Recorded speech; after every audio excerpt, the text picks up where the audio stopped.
Hey guys, good afternoon. How are we all doing? Hopefully, we're all doing well and we're having a great day. Um, four in the chat. Just wait for a few people to come in. Oh, sorry, three in the chat.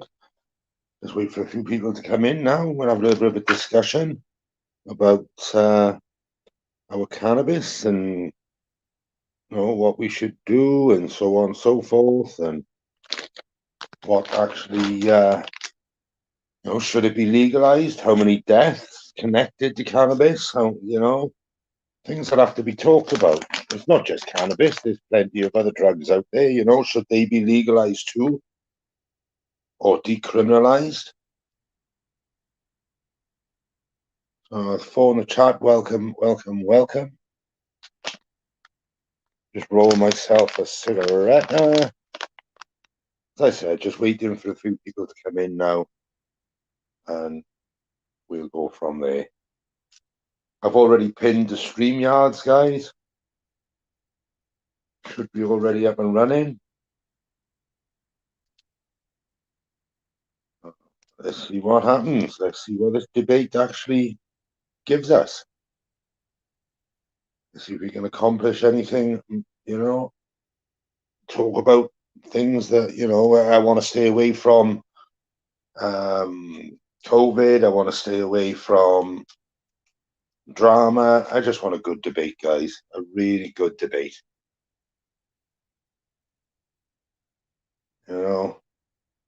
Something that may interest the smokers and may interest the non-smokers. Are edibles the way forward? Is smoking weed the way forward? Is drinking alcohol the way forward? I don't know. I don't know. It's just something that we should discuss, I think, to be honest. So let's see, we've got 7 in the chat. It does take a couple of minutes to get rolling, guys, as you know. I don't want no mention of anybody that shouldn't be mentioned and so on and so forth. I stay away from all that drama shit. Can't be dealing with it. Not interested in it. I just want a topical chat about something that's quite important to me. And probably to quite a few people, especially on this platform.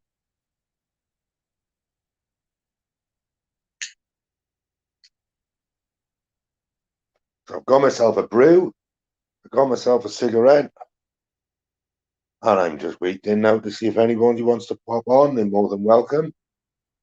The StreamYard link is up. As long as we all talk about the specific topic, then I'm happy for anybody to come on. I'm happy with that. I don't want no dramas, no bullshit. Not interested. Not interested. Hey, Paul Hutt, how are you doing, brother? Hope you're good. Hope you're having a great day. I really hope you're having a great day. Why is that going all funky now? Let's have a look.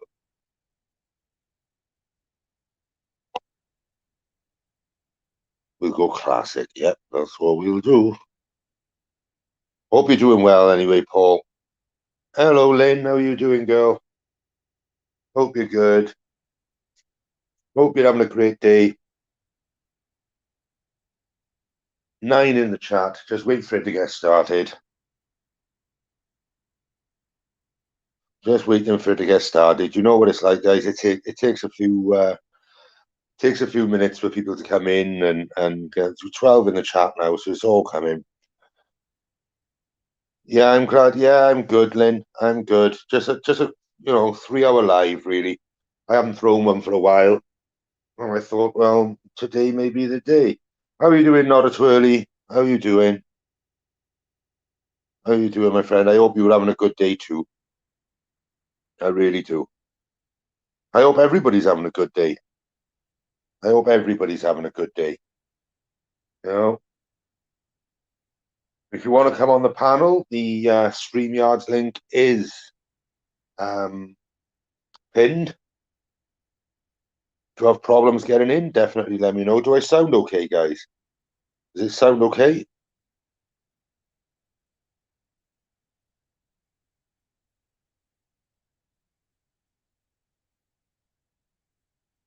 Does everything sound okay? Does my voice sound okay? Is it all coming through loud and clear?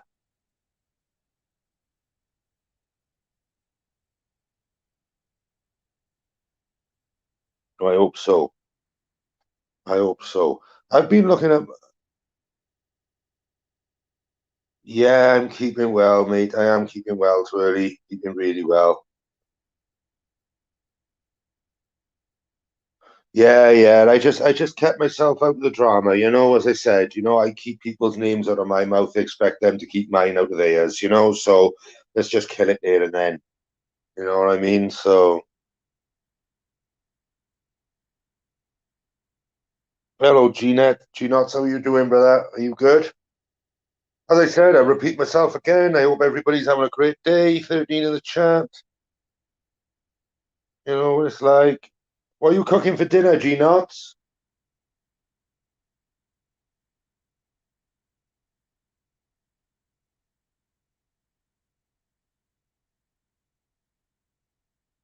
Oh, Sparky's in as well. What's going on, Sparky? Are you okay, brother? If you want to come on, Sparky, you're more than welcome. You know that. You know that, my friend. You're more than welcome.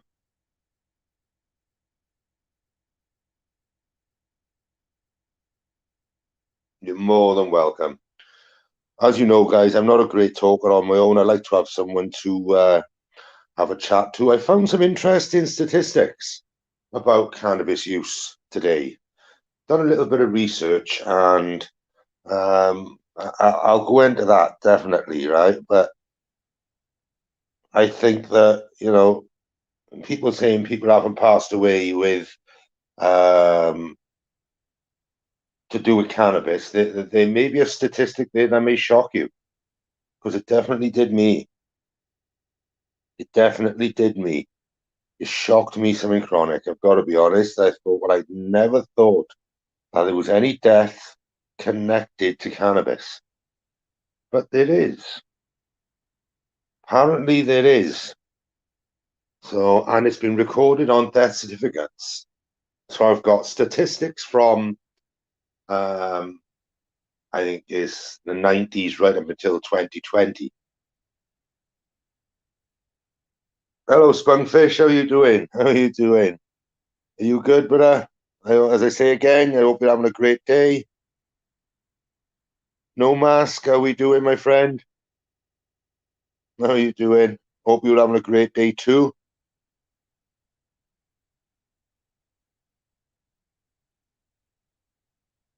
18 in the chat. Does somebody want to come on the panel and have a debate with me about this? Because I'm not one for just talking on my own. I need someone who can debate well and come and have a little tete-a-tete. Hello, Mr. NG. How we doing, my friend? That's all right, my friend. That's no problem. That's no problem, Mr. NG. You're always welcome. You know that. Always welcome. You are always welcome.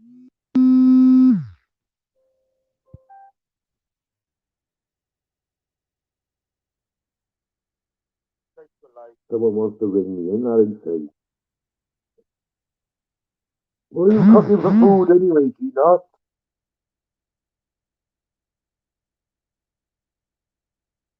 What are you doing for food? Because I just had mine. So I'm not so hungry, so I won't call around your house and have a bit. No, I understand, darling, but I just want to throw a few things out there. Then, you know, uh, the people say, "Oh, there's no deaths concerning cannabis." Well, I just found out something a lot different. I'm not saying it's high. I'm not saying it's low. But I'm saying that they are.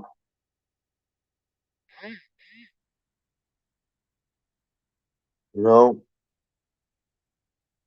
My sound's going shit, is it? Oh, okay. It's because someone just tried ringing me, I think. So I'll try and come out and come back in.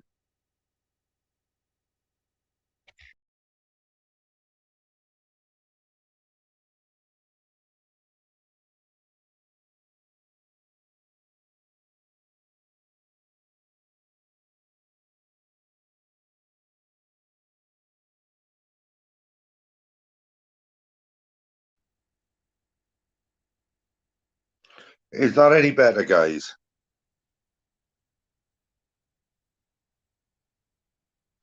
Is that any better?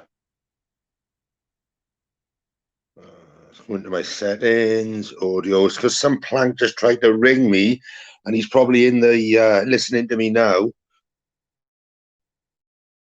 And he shouldn't have rung me because I told him I was on at 5. Ah, brilliant. Fantastic. Fantastic. Brilliant, guys. Well, as I said, everybody, I hope they're having a really great day. Sorry, guys, I'm just checking my football scores. Got to keep an eye on my football scores. Yeah. So I've just found a statistic from a statistic website stating this year alone there was 35 deaths concerning cannabis. Doesn't give you a lot of information on how, why, whether it was mental health issues, it doesn't give you a lot of information. But, you know, and that statistic could be taken with a pinch of salt. So I don't know. It's 20 in the chat. If somebody wants to come on, they're more than welcome. I will put the StreamYards back in.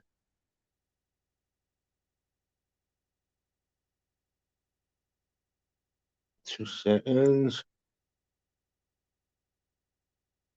There we go. It's pinned anyway, guys.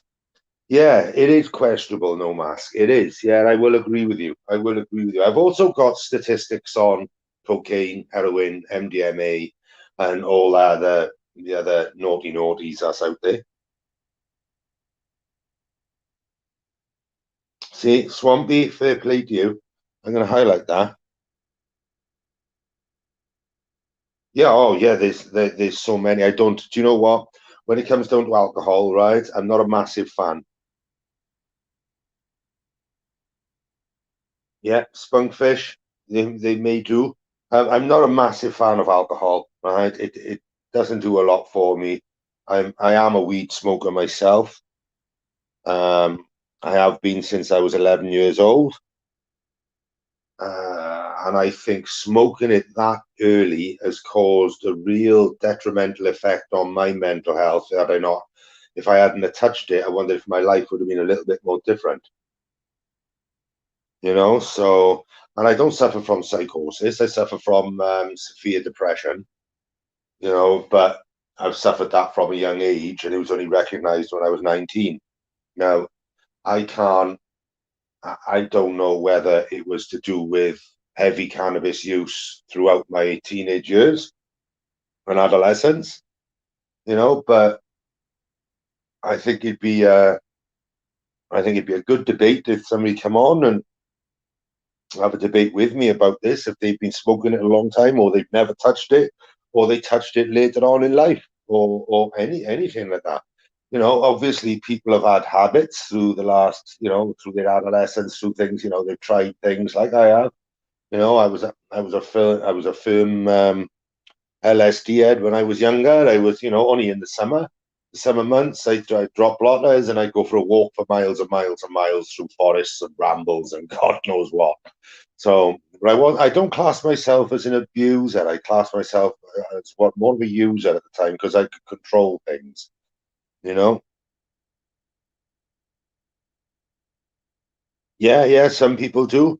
Some people do like to have weed in their beer, but I don't think. My personal opinion, mixing the two can cause you, depending how you do it. I don't know if anybody else have found this, but if you smoke a joint before you have a beer, you're fine. But if you have a couple of beers and then smoke a joint, you're over the old porcelain altar. You know, you're being violently ill and so on. And no mask, I do agree with you.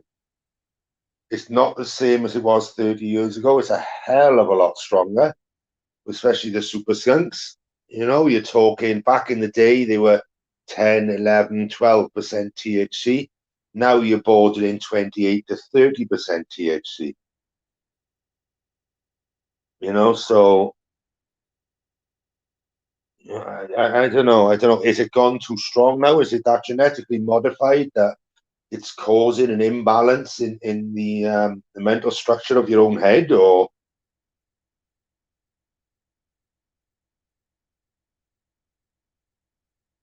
wow, I'm going to highlight that. I've never been paranoid or anything. I suffered a bit of depression about 5 years ago. My partner got me to see a doctor, and his reply was, "I'm surprised to see him see me that long." Well,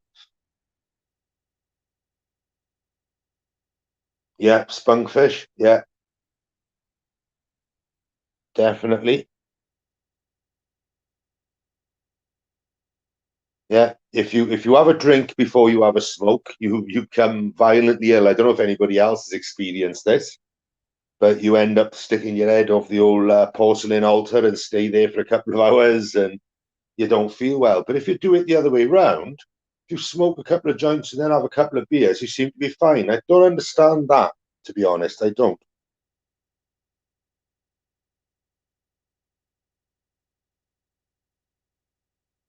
Yeah, Swampy, I get you. I get you. No, I'm way too old for it now, mate. My yeah, I'm not into all the dabs and all that. I'd rather have the flower and make a spliff, to be honest. Hey, Michael, bits of all sorts. How you doing, brother? I'm good. I'm good. I hope you're having a great day. As I said, anybody who wants to come on, they're more than welcome to have a debate about this. Yeah, Swampy, I'm with you 100% on that. I'm with you 100% on that. I would prefer to have one joint over 24 cans of beer. I prefer to have one joint or for any amount of alcohol, to be honest.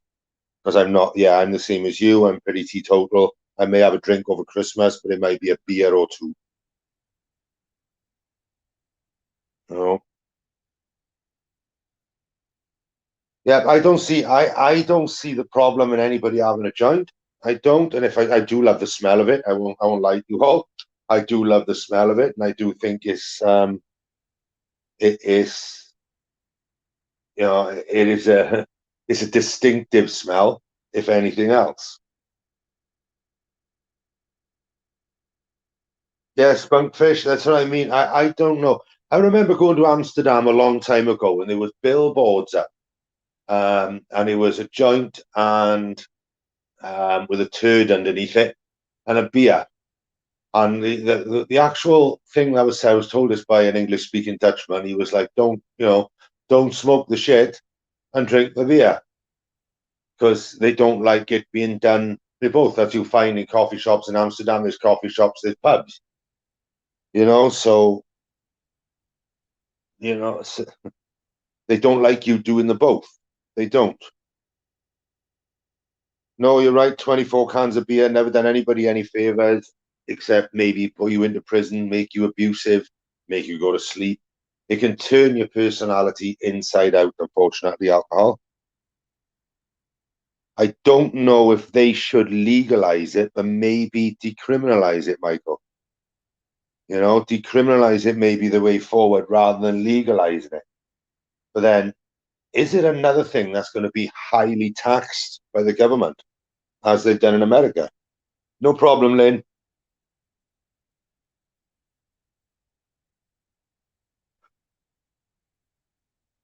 I know loads of people. I've grown up around people smoking it, Michael. I've grown up around loads of people smoking it. And, I started off when I was 11 years old. I was with people that were 13, 14, 15. I was always hanging around an older group of lads. and they'd been doing it for years. And by the time I took on into comprehensive school, by the break time in the morning, I was smoking cigarettes, and by the dinner time, I was having a spliff. Yeah, spunkfish. You're right. You're right. The weed these days, as I said, it's bordering now 28-30%. I think the new one is 32%. Now that's a really high THC content, tetrahydrocannabinol content. I think that you know the THC, whoever doesn't know what THC is, it's called tetrahydrocannabinol, and it's the factor that gets you stoned. It's the bit that's in there that gets you high as a kite and makes you not want to do much. Lynn, I got no problem in anybody growing it either. I got no problem in anybody growing it. I get mine personally off growers because I will not fund certain dealers because they're into many other things as well as cannabis. So that's very true, Rob. That's very true. But if they decriminalized it, right? Do you think, and they done it like they do in America with these? I can't think of what they're called. The shops that sell it out there. I can't. My friends did tell me what they were called, but if anybody can enlighten me, it'd be great.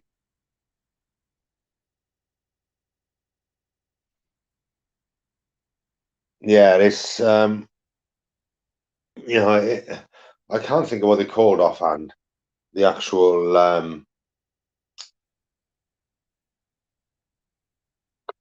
oh, hang on, dispensaries, I think they're called, if I'm right. Oh, it's Mr. NG in the back. Show me that beautiful face, my friend. Big up, Turbo. That's fantastic.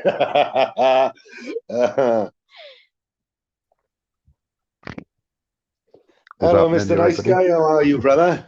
I'm not too bad. How you doing? I'm good, man. I'm good. Yeah, I just thought I'd do a little bit of a cannabis chat. That's all on, I found out that 36 people had actually died from the effects of cannabis in the last year. Wow. Wow. There's never It been sort one of death. shocked me. Sort of shocked me, Yeah. and I was expecting it to say zero. Yeah. That's what I've always been. Well, I always thought there's been zero deaths. And I think that's the misinformation that we have. I think we'd like to think it's zero, but you don't know why these people have passed away. Obviously, it's not overdosing because you cannot overdose on cannabis, right? There's something Yeah. you can't. You just more or less you'll either be sick or you'll go to sleep. Perhaps just mixing with other drugs as well in the system, like maybe alcohol Maybe, or yeah, maybe. But as I found with alcohol, if you have a couple of spliffs before you have a drink, you're fine. But if you have a yeah. drink before you have a couple of spliffs, you are over that porcelain altar. You are being violently ill, and I can Yeah. understand how that works. I don't understand how that works. No, it does make sense. No, but as I said, the new strains of weed that are coming out, right? They're hitting 32-33% now THC. So that's got to be mind altering to a certain degree. Do you think or not? Oh yeah, for What's up, sure. I mean, Horace? back in the 70s or the 60s, whenever they were smoking it like sticks and fucking stems. So what was the THC Yeah, content back then? Probably like 3 or 4%, 3 to 4%. Yeah, if that. absolutely. But yeah, it's just it has got potent. And this is what I'm saying. Now, when they were smoking it back in the 60s and 70s, even if you have up to like 10% THC, it wasn't so much mind altering. It wasn't causing anybody any detrimental effects. Do you know what I No, mean? no, it But was now it's peace and hitting. love and unity, wasn't it? It was That's exactly what it was. That's exactly what it was. You think back to Woodstocks in America and the old Glastonbury's the old years ago. yeah, Um, the old festivals that go on in the country. It it was a good time, but the problem is, as I said, they're genetically modifying things now to get the strength. But then is that because the government has always blacklisted it, so it's allowed for the potential of obviously underground markets to thrive and open up and grow new strains and stuff like that? Because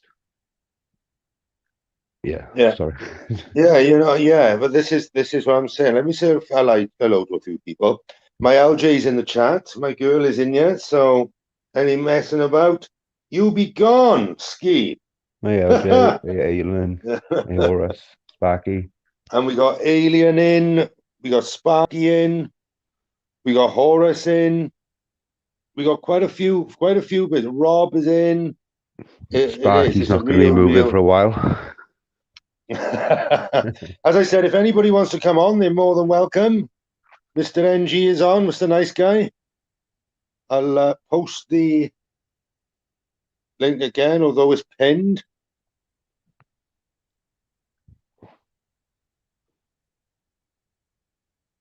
Oh yeah, Sensible Steve is in. How we doing, brother? So what's the crack now then? Because I probably made the wrong word, but what's the situation now? Because they've you're allowed to use it now, aren't you? You're allowed to use it sort of like epilepsy, like in rare cases in the UK. So has it been decriminalized, or what's the status of it now? Well, it's still, I think it is Class B still. So it is illegal. So then It is illegal. Not that a lot of police officers, not that a lot of police officers will come through your door for a couple of spliffs, because I've spoken to police officers about it, and they're really not that interested in it, to be honest. They're not. They're really not interested in it. Horace, you're more than welcome. You're more than welcome. The police. I speak to a couple of police officers, obviously with what I do, and I do question them about cannabis. And I find that it's an easy target. The growers are the easy targets. Yeah. Right, because obviously you can't just tear your lights down, tear your filters out by the time they've come through your door. It's an easy thing. Do you know what I mean? It's easy. Yeah. It's an easy catch for them, isn't it? Yeah. Bound to right straight away. Yeah, straight away. Yeah, it's easy. Unlike someone who uses other recreational drugs.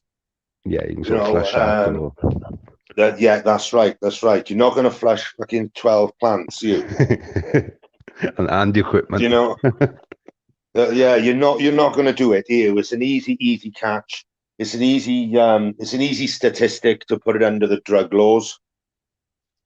Yeah. And say, oh, we've done this with the drugs and we've done that with the drugs. What they don't tell you is maybe 60% of what they've caught, if people actually growing 4 or 5, maybe 6 plants, having a rap on the knuckles and then going, there's boys I know that have grown 4 plants and gone to prison for it. Why?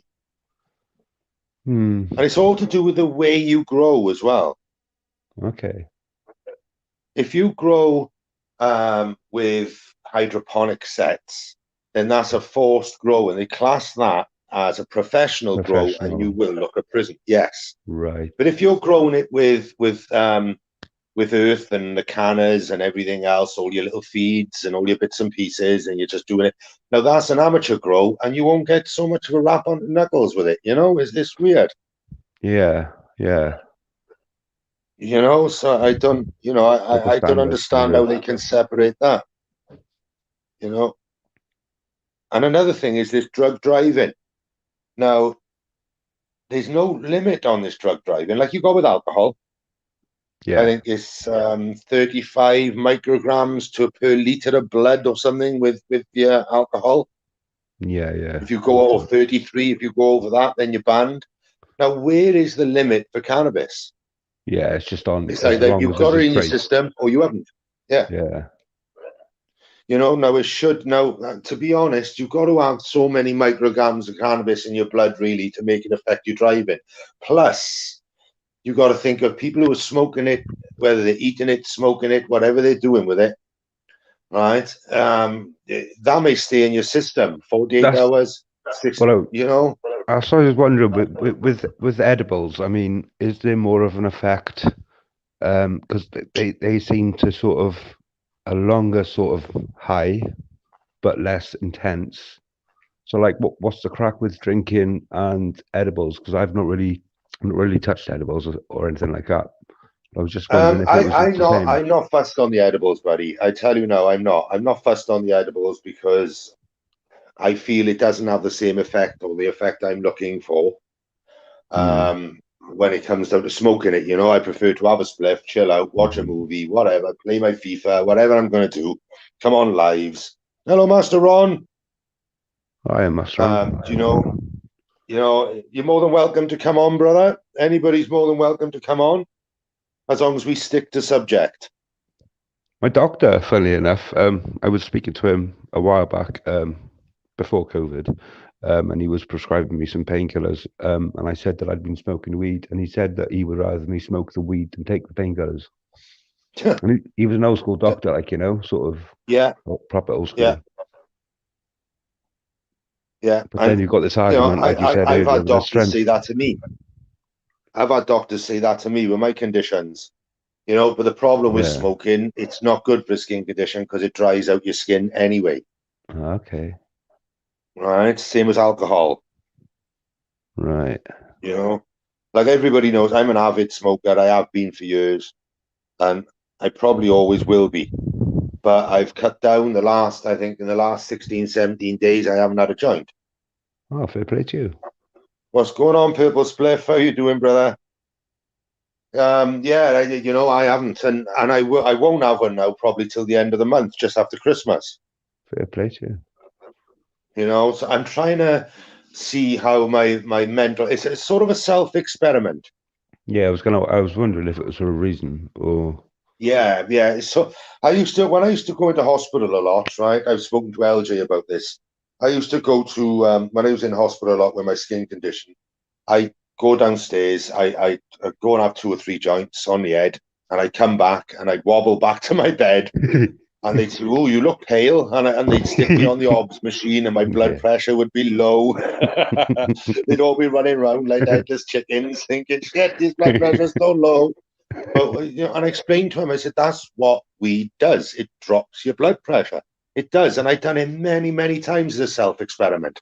Now, my self-experiment this time is to see if my mental health actually gets better if I don't smoke it, and if my mental health gets worse if I do. Like a more clearer head sort of situation. Yes, Are you yes. feeling that so far? I am, to be honest. I Yeah. am. I do feel a lot better without it, to be honest. I do. I You feel wake it's up not so feeling clear? foggy. Yes, it's not so foggy.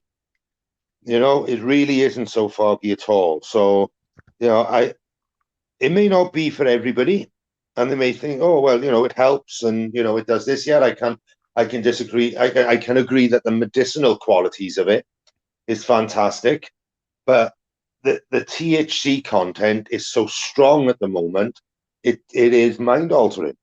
Yeah. Are you what was I gonna say? Oh, it's just gone. Sorry. That's all right, buddy. Like I found that alcohol, nothing for me. Yeah, be quiet all day. Your sound's got funny again. Yeah, somebody keeps trying to ring me. Let me go back into my settings.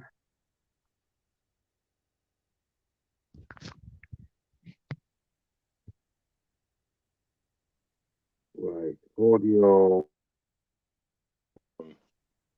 Is that any better? Yes. Yeah. Yeah, No, what? do you know what? I don't get a phone call all day. As soon as I throw a live, right, people want to talk to me. Yeah. Unreal. No, I was gonna say what I Yeah, was if you gonna want to say come on, earlier. Purple, if you want to come on, because you're an avid smoker, you're more than welcome. Master Ron, you're more than welcome. You know you are. What I was gonna say earlier I don't know is what Juliet Green is all about there. I got no idea. vac tech. I got no idea. But Yeah. I'm gonna go and have a look at these statistics now and read them out to you, right? Okay. Right. Deaths related to cannabis use in England and Wales between 1993 and 2020. Oh, okay. Big. All right. Yeah. Now, I've got a graph here right in front. I wish I could put it up, but I can't. I can't wait to get a PC. But this year, 2020 alone, there was 36 deaths connected to cannabis. Now, what it doesn't tell you is, right, it may say connected to cannabis, but what other drugs were they on? What other medications were they on? Do you know what I mean? Was it because they had a joint and they tripped over and banged their head? Do you know what I mean? It doesn't explain a lot. Yeah, it's Now, like dying. if you go back to 1993, there was only 13 deaths connected with cannabis, Right. right? And it's gone up threefold, more or less. That's over 28 years nearly, isn't it? Well, or 28 Yeah, years. exactly. It's over 28 years. You're right. But I mean, it's You're right. along the lines of saying people who've died with COVID, maybe died of something else, but had COVID, like not died Yeah, of, but died with. died with. You Yeah, know, yeah, you go. Yeah, that's absolutely correct. That's absolutely correct. You know, maybe they've like had a joint and a drink, jumped in the car, smashed the car. there you go. There you go. Weed But they took them out. don't seem to put it as, there doesn't seem to be a deaths of alcohol. No, You know, no. And if it was introduced nowadays, I think it would be banned straight away as an illegal drug. yes, of course, absolutely. Prohibition, here we come. Yeah. But it states here, deaths related to cannabis in use in England and Wales, 36 in 2020, the highest annual amount in the last 25, 26 years. This is probably going back to 2020. The number of cannabis-related deaths was lowest in 2011 at 7 deaths. And since Wow. 2014, the annual number of mortalities have remained above 20. Right. Have you looked at any other statistics for, say, cocaine or anything I like was just that? about to come to that. I did have something on you earlier. Here we are.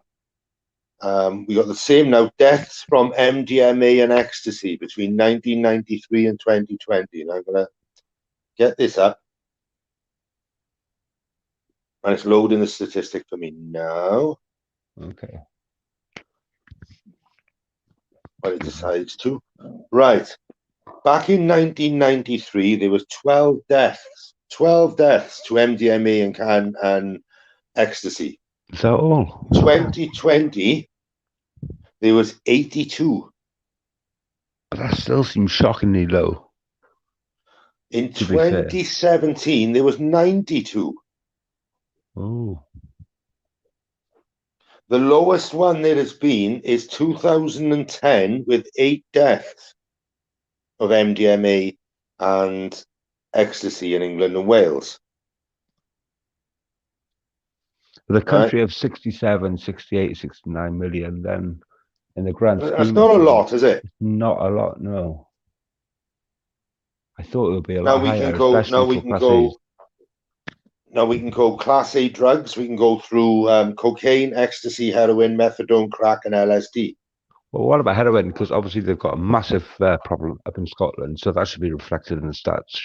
Oh, Right. The number of heroin seizures, between 2006, 2007 to 2019 to 2020. This is what I'm looking at now. yeah. And it's actually dropped. Well, 2006, 2007. Oh, little things popping up. There was 64 deaths, right? So they reckon, well, right? And now, 2019 to 2020, there was 208. that's insane. Do you know what I mean? So, but I don't know how I'm looking at something called Statista, Right. Okay. statista.com, which is obviously the just national statistics. That's all of what's gone on. Yeah. Did you in 2019 to 2020, the police and border force collectively made over 8.5 thousand seizures of heroin, the highest number of individual highest seizures since 2013-14. They were almost 8.7 thousand. Bloody hell. That's insane. Now we all know heroin's bad. We all know that. We all know. What about alcohol?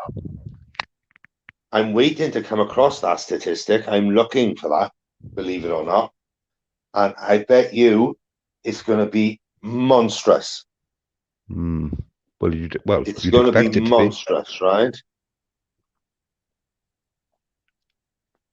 I'm going through the cocaine one now. Yeah.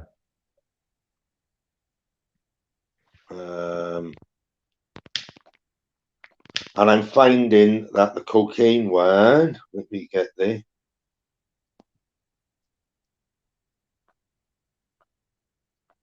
Now, I'm not sure if they mean seizures as in physical seizures or seizures as in they've seized the items, do you know?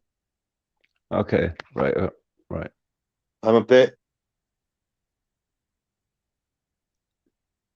But if they seized it, like they've got the items, haven't they?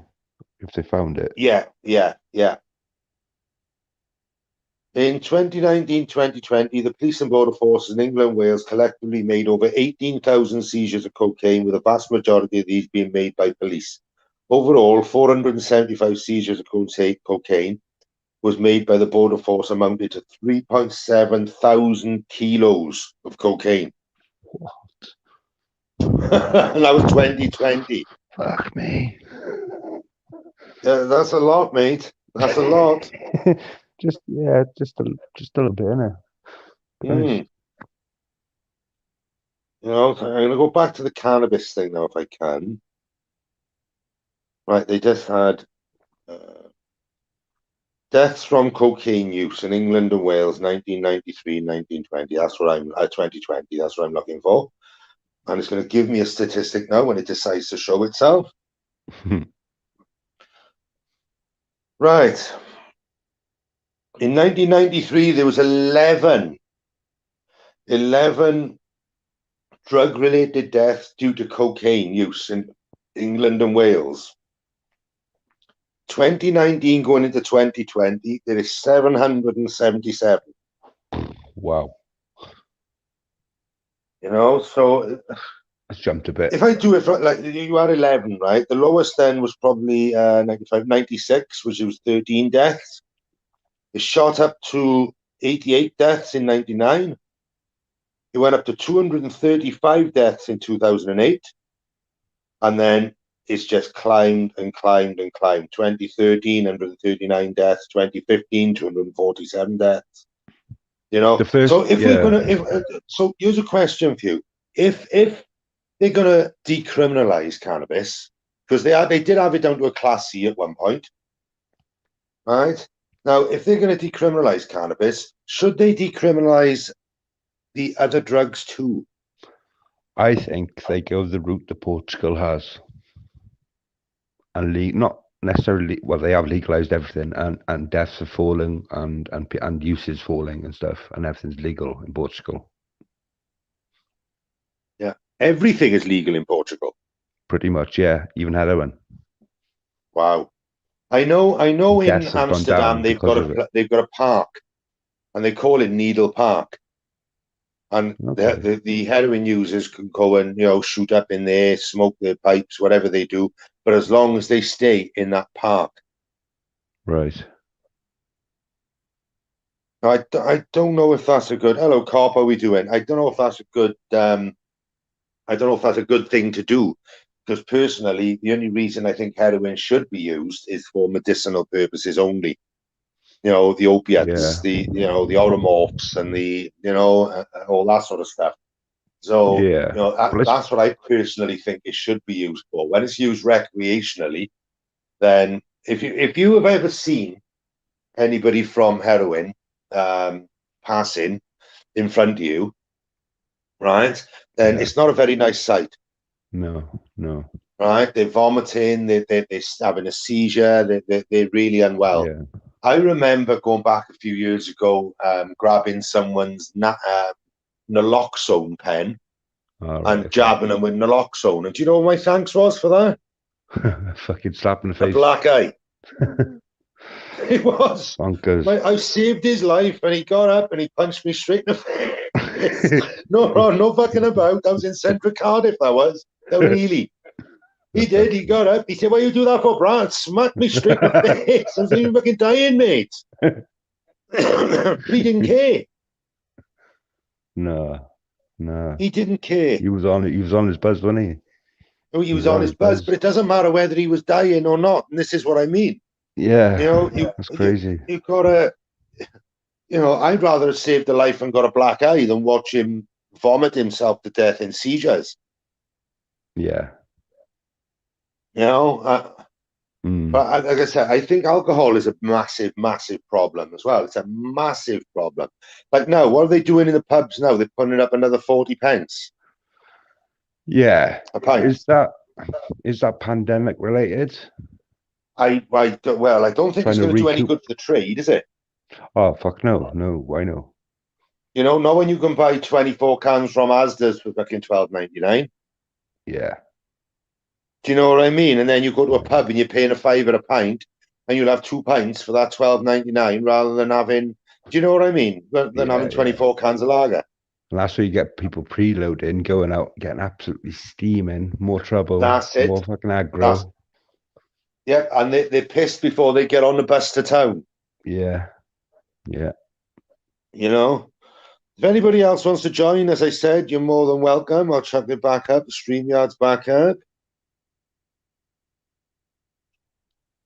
But look at the resources, right, that we are using, right, for alcoholism, for heroin abuse, stroke addiction, cocaine abuse, stroke addiction, crack, abuse, stroke addiction. Look at the resources that are being used in our national health system. There's a lot of money being drained.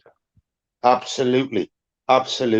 So would it be better if they limited people to alcohol? But how would they do it? Yeah, how do you police that? Because you think about paracetamol.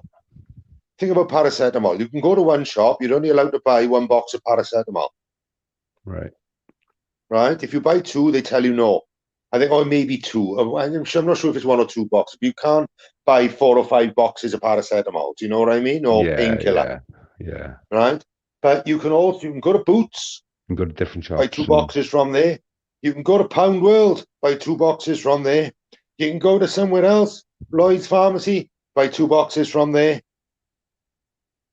So how would you police something like that?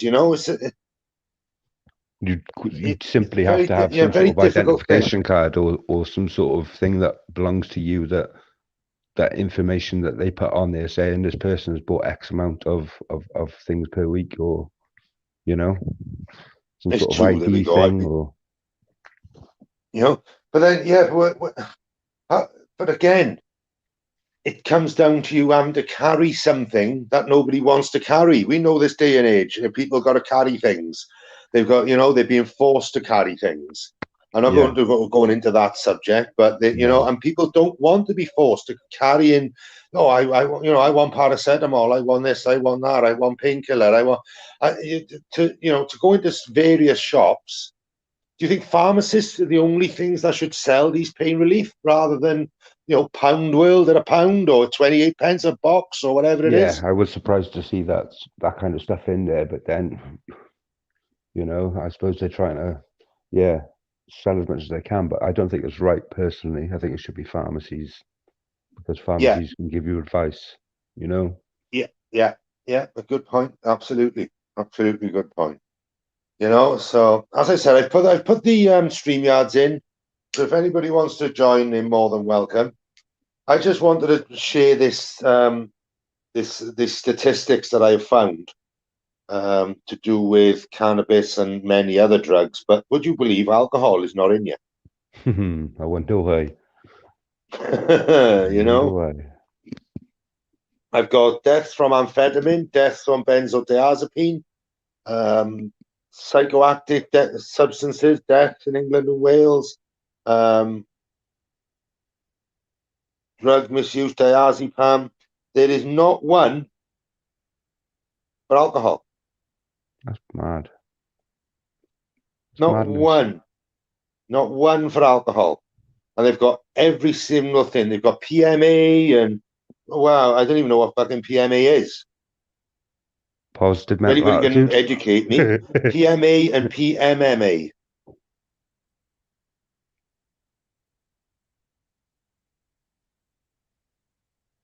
No idea. Professor Nutt's drug scale and harm chart. Now that looks interesting. Yeah. Thank you, Cop. Thank you very much, brother.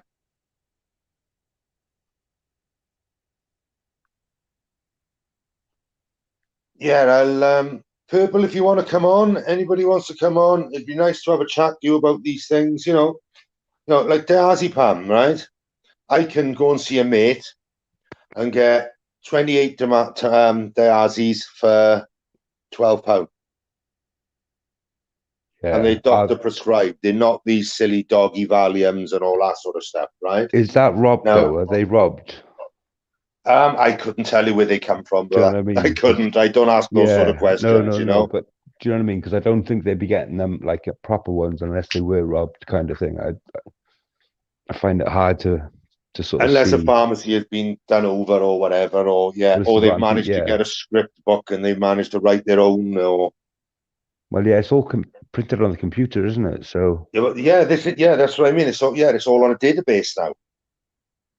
I mean, I get a script of Valium. I've been taking them 15, 16 years. Yeah. But yeah, it's something I wish I didn't start taking, but unfortunately, I don't particularly want to stop taking now because of the effects of coming off. Well, as I said, they what they called mothers' little helpers years ago. That's it. But then they found out they were quite naughty. Yeah. They found that they were quite damaging. And I've been forced to come off them when I've gone into jail. You do like a week detox, and it's absolutely you do, horrible. Yeah, you do. But it is stating that there was 36 deaths contributed to cannabis in 2020. That's mad. Lockdown as well.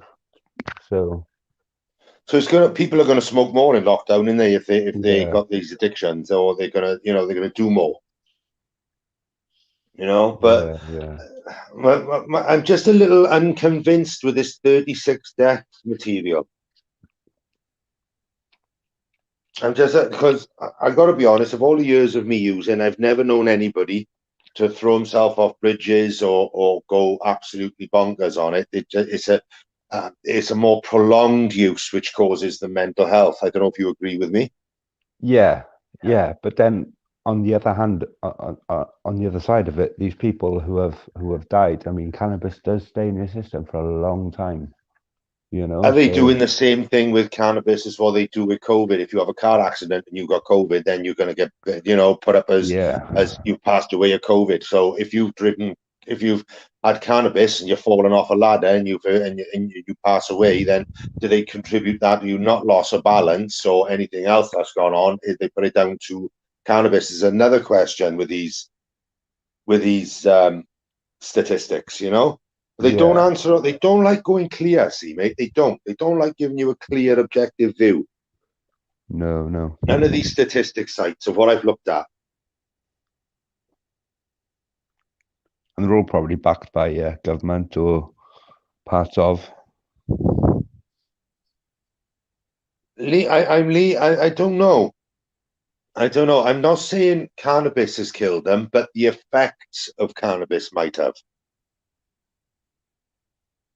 Especially if it's a prolonged view, a prolonged use, sorry. Like me, myself, I've been smoking it, well, I'm 47 now, so I've been smoking it 35 years. And only now I've not so much come off it, because I do enjoy a joint. I won't lie to you, I do enjoy a joint. But I find the more I smoke, the more I want, the less I get stoned. Yeah, yeah. I'm gonna be honest now and say that I wasn't a nice guy last weekend, and I ended up getting tasered. Um, Oh, right. if I'd have died from those taserings, obviously with cannabis in my system, would I have been? I guess I would have been another one of those statistics. But was it the cannabis that made you do the things you did to be tasered, though? Oh no, no, but saying it would say the taser would be the thing that killed me, Yeah, heart yeah. attack or whatever. Then that alcohol and cannabis, yeah, they'd be in my system. But So why wouldn't they say that you passed away from alcohol? Because they would never say that. well, no, no. Oh, look, it's Tony P. Let me get him on. Well, no, no. Big up, Tony. Oh, look, it's Tony P.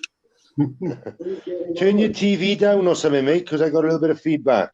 Hello, Tony. It's I've got 2 channels open.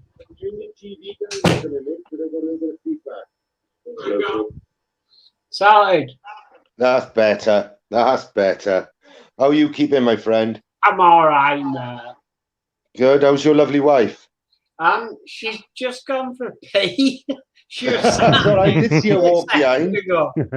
But yeah, oh. So what's your view on it? Tony? Do you find that it's a little...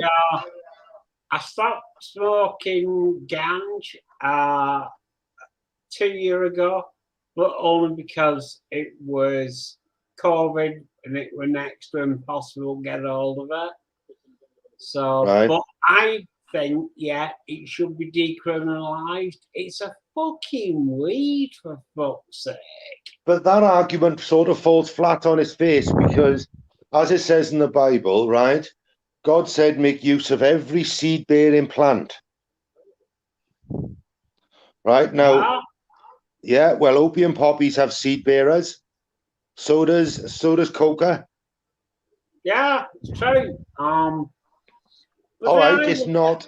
It's got to be refined. I understand that. I look at it like this, Smoker. It's a weed. Quite simple. God, even my mum used to grow it before she died. Hmm. She actually recovered 3 cannabis plants I was growing, and it wasn't working. I was Sharky. Sparky Shark, great bloke. You do it every time. She found my plants and they were almost dying, and because they were almost dying, my mum rescued them, grew them, and we actually got a visit from the police, right? Because of my car, which was weird in itself. Yeah. They walked straight through the kitchen, which is where they were growing, and they walked straight past them. You can smell them a mile away. And yeah, it were funny, to say the least. I don't know. Do you find that it's an easy way out to get some sort of, to say that, it's a drug, it's like every other drug. And if we bust someone's house with plants, it's an easy hit. Yes. Rather than finding someone with heroin, cocaine, crack, whatever. Yes, definitely. You like I said, it's a weed, simple as. It is a weed. It's pretty hard. It's pretty hard to kill off. It's very hard to kill off. Yeah. We used to smoke it every night. We only stopped because of COVID and getting hold of it were difficult. So we just went, okay, cut it, Tony, drop me a number. I'll link you up, bruv. I'm joking. Sorry, I missed that. Sorry. I said, drop me a number. I'll link you up. But I'm only joking.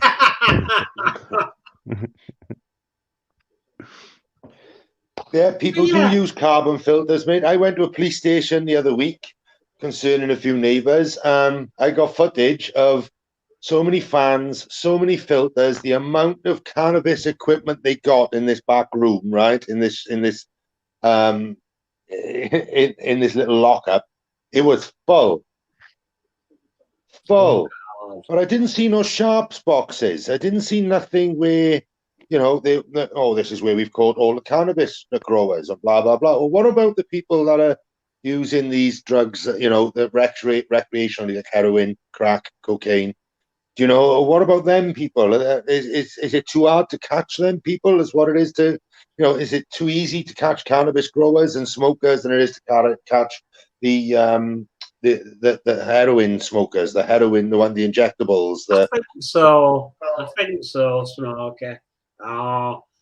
It's a funny state because, you know, all right, you do roll up and you smoke it and people can smell it, and so it's not quite as private as shooting up with something. No, I know a few professional people that actually do smoke it. Good. And I do, and they range from judges down to policemen to nurses. Now, you know, and they do smoke it to relax, to try and get some sleep in, to try, you know. Yeah, I can understand that, smoke it. I really can, especially the nurses, because they have such a stressful job. You know, they deal with deaths left, right, and centre. Yeah. They deal with COVID at the moment, still. Yeah. Fucking, which is just gonna continue forever. And I think, you know, yeah, if that's a way out, if that's a relaxation, then do it. Quite simply.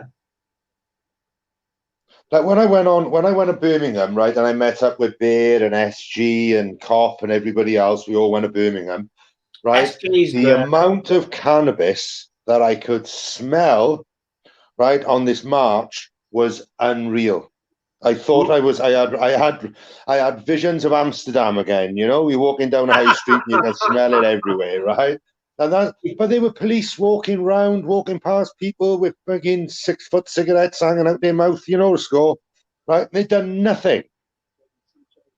But I don't see the point in them doing nothing, and then the same night, the same police go and bust in somebody's house and taking their 10 plants away, and then giving them a sentence for it. So why, you know? So I just don't understand.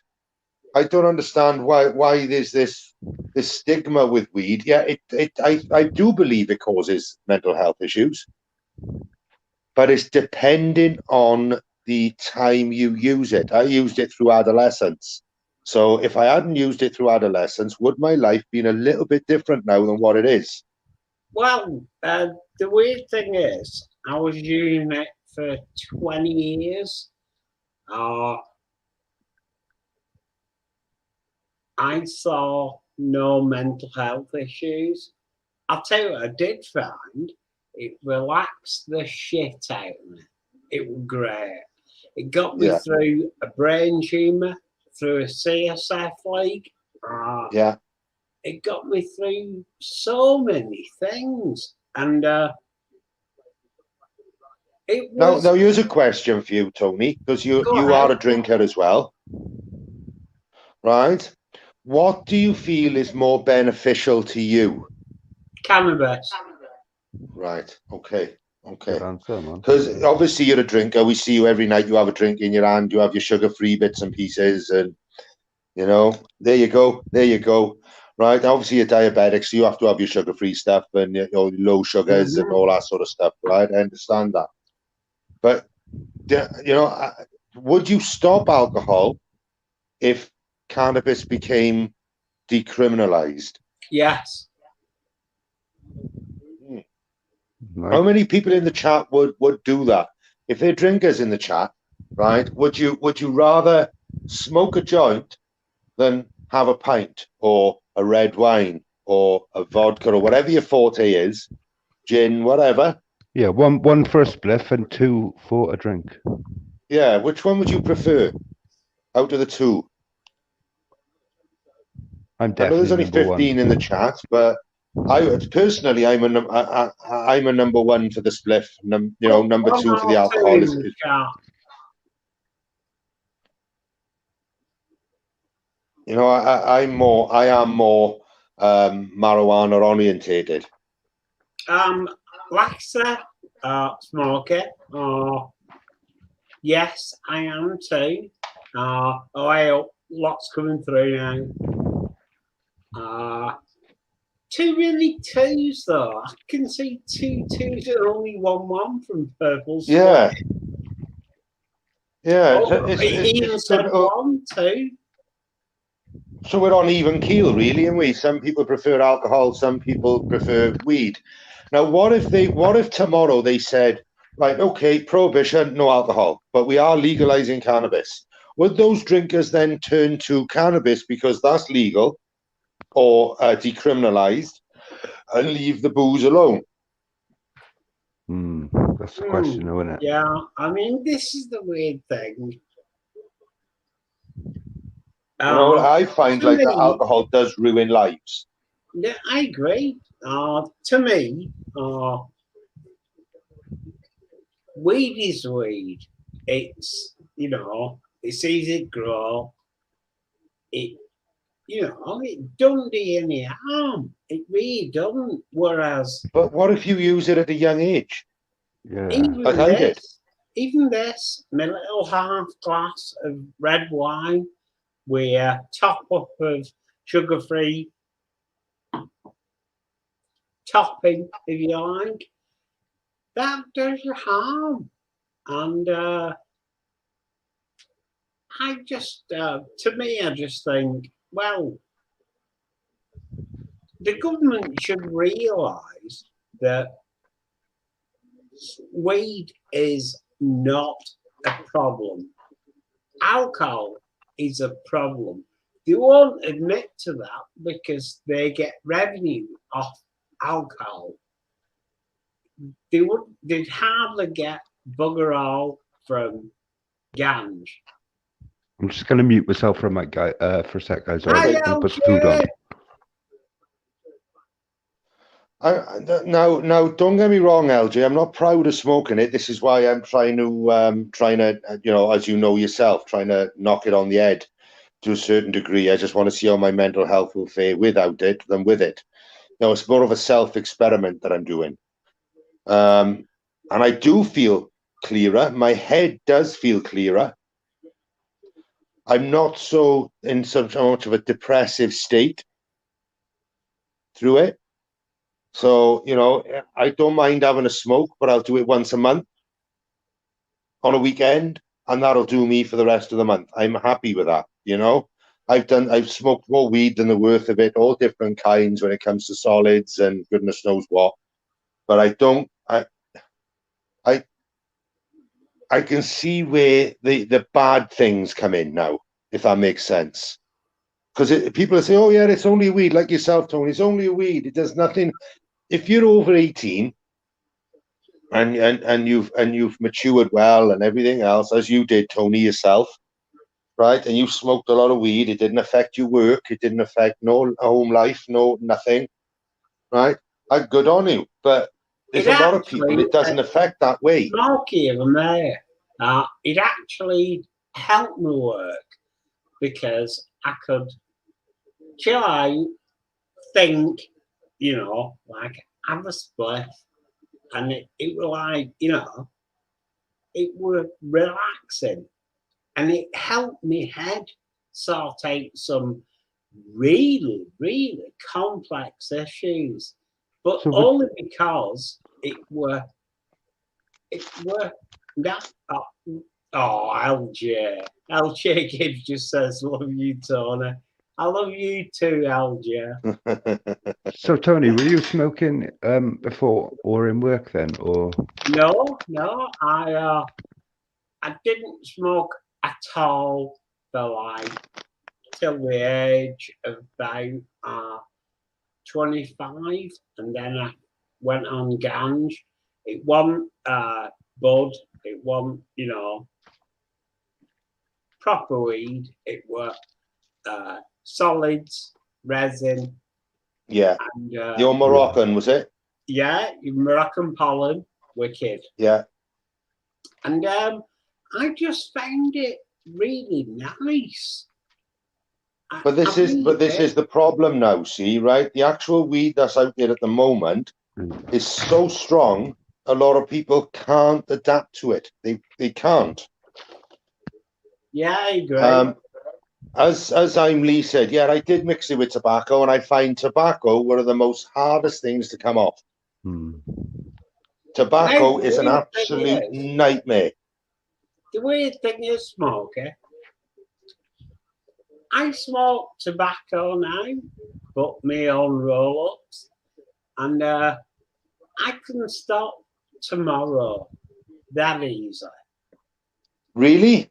Yeah, for the simple reason that I find it hard to get dependency. I know that sounds mad. Maybe you just haven't got the personality that's addictive. Yeah. That's another thing, see, guys, right? A lot of people have these addictive personalities, and then when they start smoking something they like or doing something they like, they do it more and more and more. I have an addictive personality, so I stay away from most things. Because I know my own personality. Yeah. Do you know what I mean? So I don't tend to dabble in things that I really, really shouldn't, because I'm afraid I may like it, if that makes sense. Yeah, it does. Can I just chat with Lynn Hodgkinson a second? Yeah. Lynn, I don't smoke in excess. I never have. I'm never violent through it. I've not smoked for 2 years anywhere. But, I find it the most calming, collecting drug that you could ever try. It might smell fucking horrible, which I didn't, but I've got no sense of smell after they had to fix a CSF leak. So basically, stick big spikes up my nose and go punch, punch to break through, and then they patch the CSF leak. But I don't understand how anybody can. I mean, it doesn't even smell as. It smells better than tobacco. It smells nice. It's got an aroma. I think that's a matter of opinion. I think that one. It smells like. I love the smell of it. I love the smell of it, right? I do, but I'm not particularly fond of the smell of tobacco. I find me giving up weed over the last month, right, over the last 16, 17 days, right, I cannot give up tobacco. Yeah, no, I understand. I cannot. I don't know what it is, right, but this stuff has got a grip on me, and I tried and I've tried and I've tried to go without tobacco, and I can last about 2 days, and I'm pulling. Well, I ain't got any air, and I've already fucking pulled it out.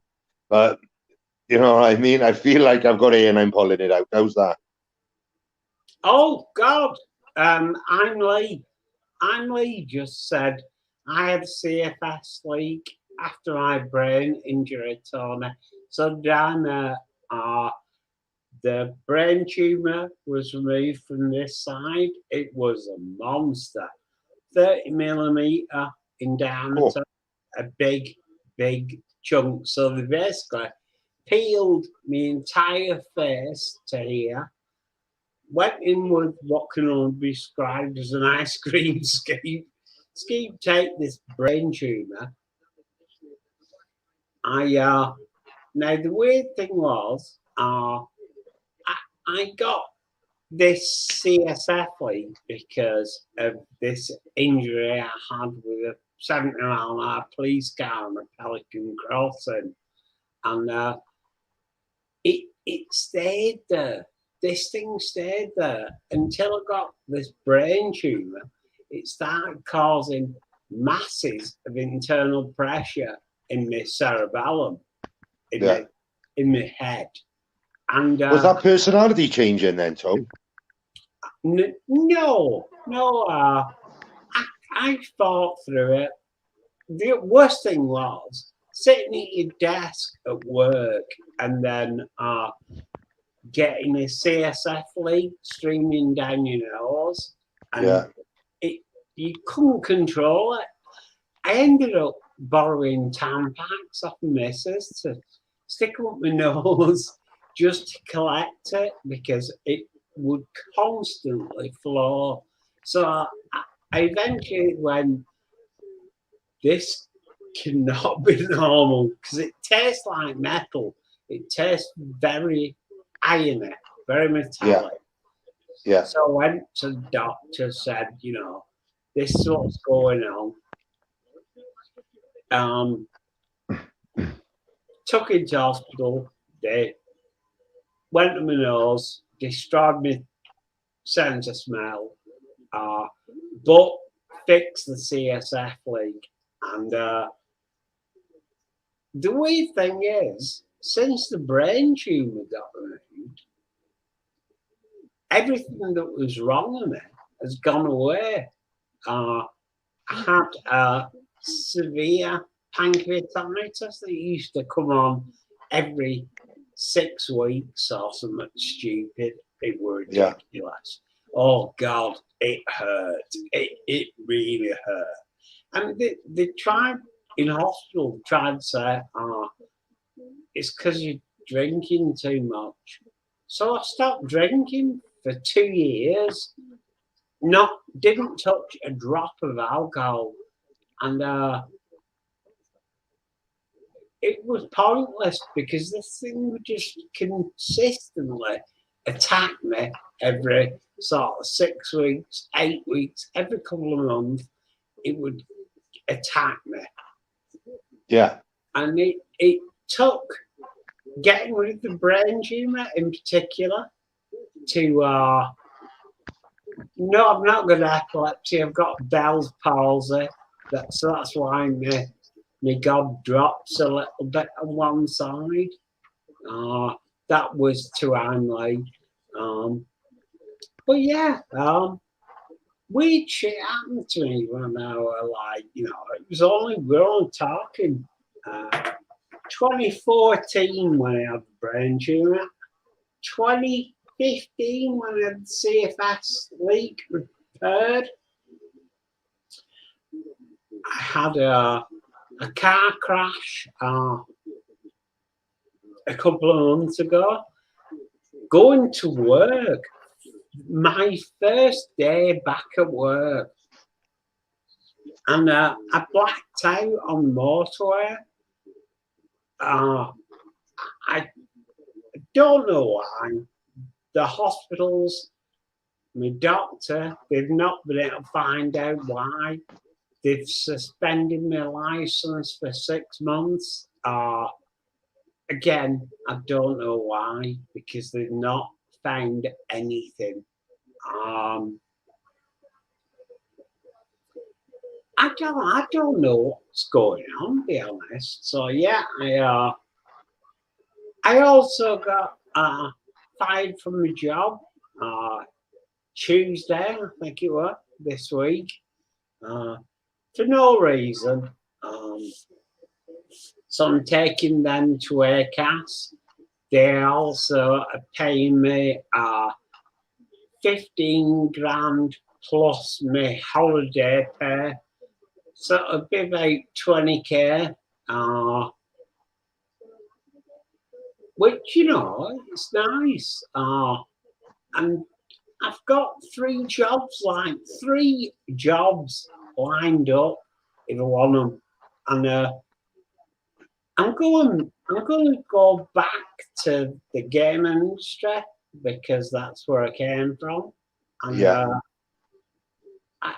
I'm very good at writing games, even not just writing games, writing everything to do with games. You know, be it hardware integration, be it software to hardware, plexing, you know, interfacing. So yeah, I'm going to be going back to games. I'm Lee is asking you, do you suffer from epilepsy through your brain injury? No, I just suffer from Bell's palsy, which is because they obviously had to go in through my head, and it reading the brain tumour, it were 30 millimeters. It was huge. I mean, I don't know if you can see. There's probably not much of a scar there now, but it's recovered really well. Yeah, but yeah. I had this on get the side right. Have you got what's called a shunt?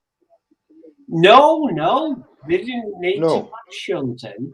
They just went to me ice cream scoop and scooped the fucker out. Right, a friend of mine have got a shunt locked through a brain tumour. You get headaches, Tony? No, not at all. I used to get headaches when I had the brain tumour. I used to get them often. But since its removal, nothing. I used to also get, this is the worst thing, I used to get tunnel vision and, you know, the floral effect around your eyeballs, and you'd be looking at something, and it was like you were looking through a tunnel of colour, and it were really fucking weird. And when I used to get that, I used to get a migraine. Yeah. And when you sat in front of the computer doing work, that really, really hurt me, because basically I couldn't work for like an hour or so. I was just like, and I was in work, so I couldn't make a split. It were, yeah, I agree, purple. So yeah, I've been through a lot. I really have. Do you think the government won't decriminalise it because of it being more of a scary thought of them decriminalising it than anything else? They lose a little bit more control. Well, the weird thing is, Smokey, that if they were to decriminalise it, they could tax it, and it would make more money out of taxation than alcohol does. So, and it wouldn't have the health implications that alcohol does. So, to me, it's a no-brainer. It's like, just do it. Just allow it. But don't you think if they did decriminalise it or legalise it, don't you feel that there would be a lot more use in the younger generations, which then would cause maybe mental health problems in later life? It's funny because you see, it never caused me. it's funny because you see countries who do legalize stuff, and generally the usage goes down. On a different tangent, like Germany, they've got no speed limit on the autobahns, on the motorway. Yeah. And there's less crashes over there. Do you know what I mean? So because you can go fast, people just got but when they have them, when they do have a crash over there, mate, they do have major incidents on the autobahn, mind. Yeah.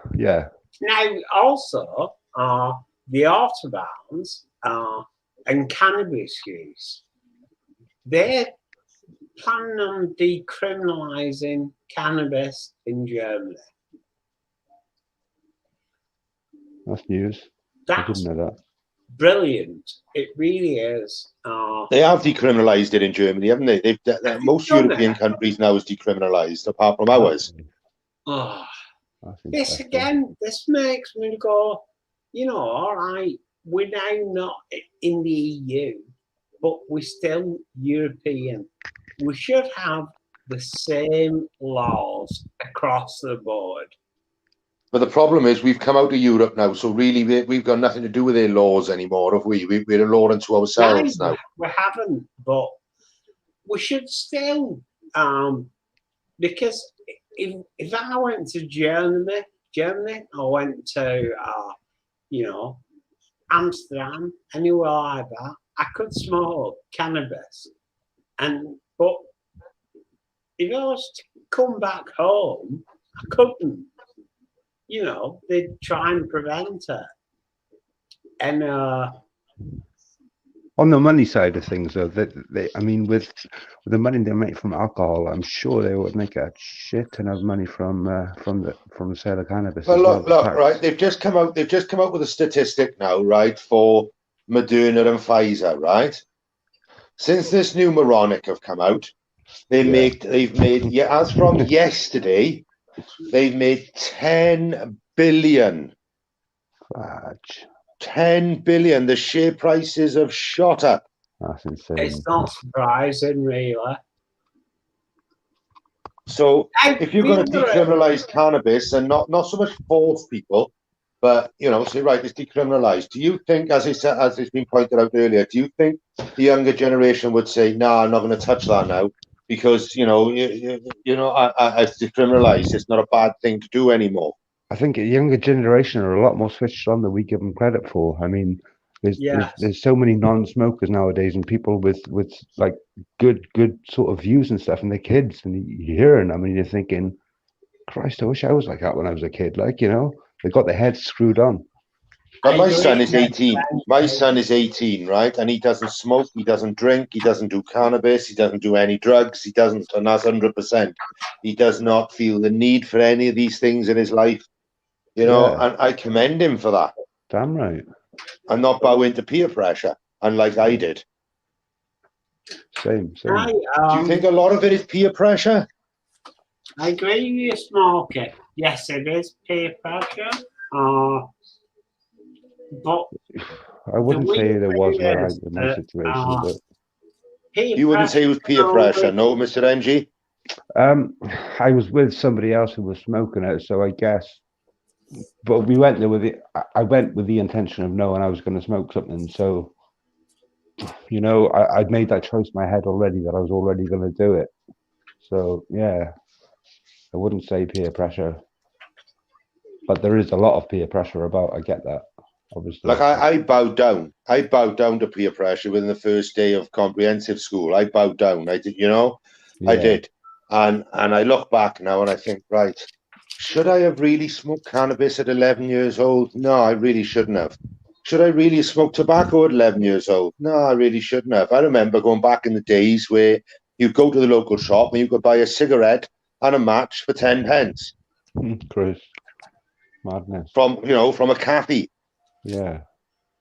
And there was school kids, and there was abundance amount the amount of school kids that would actually go and spend 30 pence to have their 3 cigarettes, their 3 matches by. Then they do it over dinner, and they whack one after another, get a head rush off it, and they think, it's great. But to me, I think it was a bit too early for me to even start doing it. Oh, damn right, yeah, that is very, very early age. But I mean, they didn't care back then, did they? I mean, all this evidence has been the last 20 years or so, and then they've come down really hard on tobacco companies, and you've got to buy 30 grams or 50 grams. It doesn't make sense. It's all for money, obviously, but yeah. Yeah, and this is my point, right? How much money do you think the government could make if they did legalize it, not decriminalize it, but legalize it? Fucking fortune. Yeah, billions. But then wouldn't you grow your own? Yes. Yeah. So where would the government make money out of you growing your own? Medicinal, maybe. But the thing is, have a license. if you legalize cannabis, then you can make on your own. You just grow it on your vegetable plot, in your borders, whatever, and that means that obviously, you get somebody cops coming around checking out your garden, then they can do nothing, and that's what it needs. If it were legalized, obviously they'd be able to set up stores, they'd be able to set up, tobacco shops that also sold cannabis, and they would make a mass of money out of those. But do you think then they wouldn't so much tax the cannabis, they would tax the means of growing it? I don't think they could tax the means of growing. Well, they could by raising the prices of the equipment. Yeah, that's what I was getting at. Well, even what equipment do you need? You've got sunlight. Well, yeah, you can't. Not really use that sort of method in this country. But then the resources that would be drained if you developed mental health illness through use of cannabis, would the resources be as drained as what it would be with alcohol? No. You don't think so? It'd be a different. I know it'd be a different area because obviously with alcohol, your liver, your kidneys, so on and so forth, right? I understand all that. But when it comes down to, mental health, now it's a very hard thing to prove. It's a very hard thing to prove you have got or haven't got. It is. It is really, really difficult. Now, a lot of people will put it down to drug psychosis if you were a user of cannabis. But, do they see it as a more, is that the cause of mental illness, or are you born with mental illness? And it just exasperates it. Yeah, just nature and nurture, isn't it? The weird thing is, like I said, I've been through so many problems. Brain tumours, CSF leaks, me. Pancreatitis, me. Humongous accident. I've been through what can only be described as hell on a plate. It really is bad. Now, I don't have problems at all, except for the cerebral palsy. Yeah. But I don't mind. I'm a happy bloke. There we go. Sorry right there, guys. I'm just a bloke.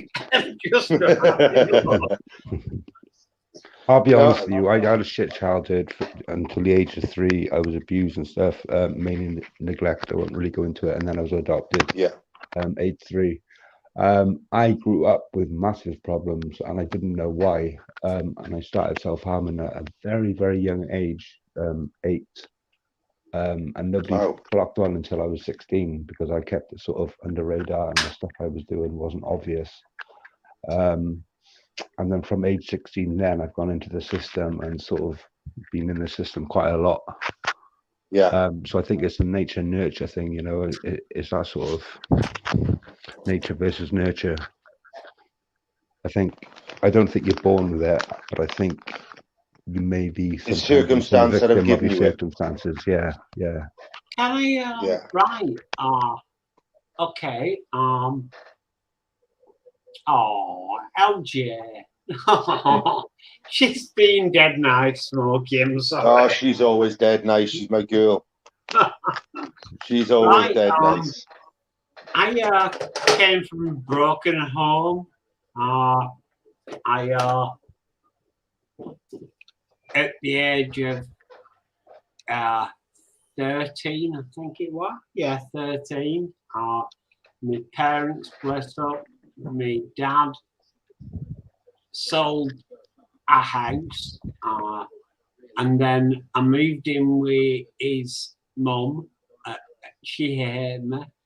So I got evicted, I think it was 2 or 3 days before Christmas. I had to walk down to my mum's, which was Manchester Road in Oldham. And, you know, I turned up there and I just went, you know, I'm homeless. I've got a bag of clothes, which was mainly my school uniform, bugger all else. And I just sort of went, you know, so I've had a really nasty upbringing. It was so nasty. It was horrendous. But I went on to work for my dad in his shop in Manchester. Were called Sunlock. They sold computers, computer games, whatever. And that's where I got snaffled by Ocean. Because Ocean came in en masse. And I got talking to this bloke who had a Wigan accent. And I thought, I recognise that accent. He comes from, because that's where I live now. They say it's Wigan, even though I can't fucking stand Wigan. But, oh, cheers, man. Cheers, Spunkfish. And I just, I got chatting with this guy, and he said, like, you know, do you know anything about Commodore 64 programming? I said, hang on, I'd go and get my discs. I used to work in it on this game that I was working on at the time. It was just, you know, my hobby, essentially. So I went, got my desk, stuck it in this 1541, picked it up, and I saw this bloke's gob drop to the floor. And he said, can we come back and see you next week? I said, if you want to. Yeah, go ahead. So they came back and saw me. Well, actually, not all of them, just 10. It turned out he was the lead software engineer at Ocean Software. And he said, we want to offer you a job. And I saw him, I'll have to ask mum and dad first. So I went to ask mum and dad, and they said, yeah, take it. Take the bloody job. So I did. And first thing I got dropped in on was writing Daley Thompson's Decathlon on the Commodore 64.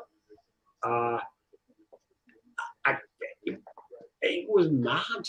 I walked into the offices, and this woman took me and says, I'll escort you to your desk to where you're going working.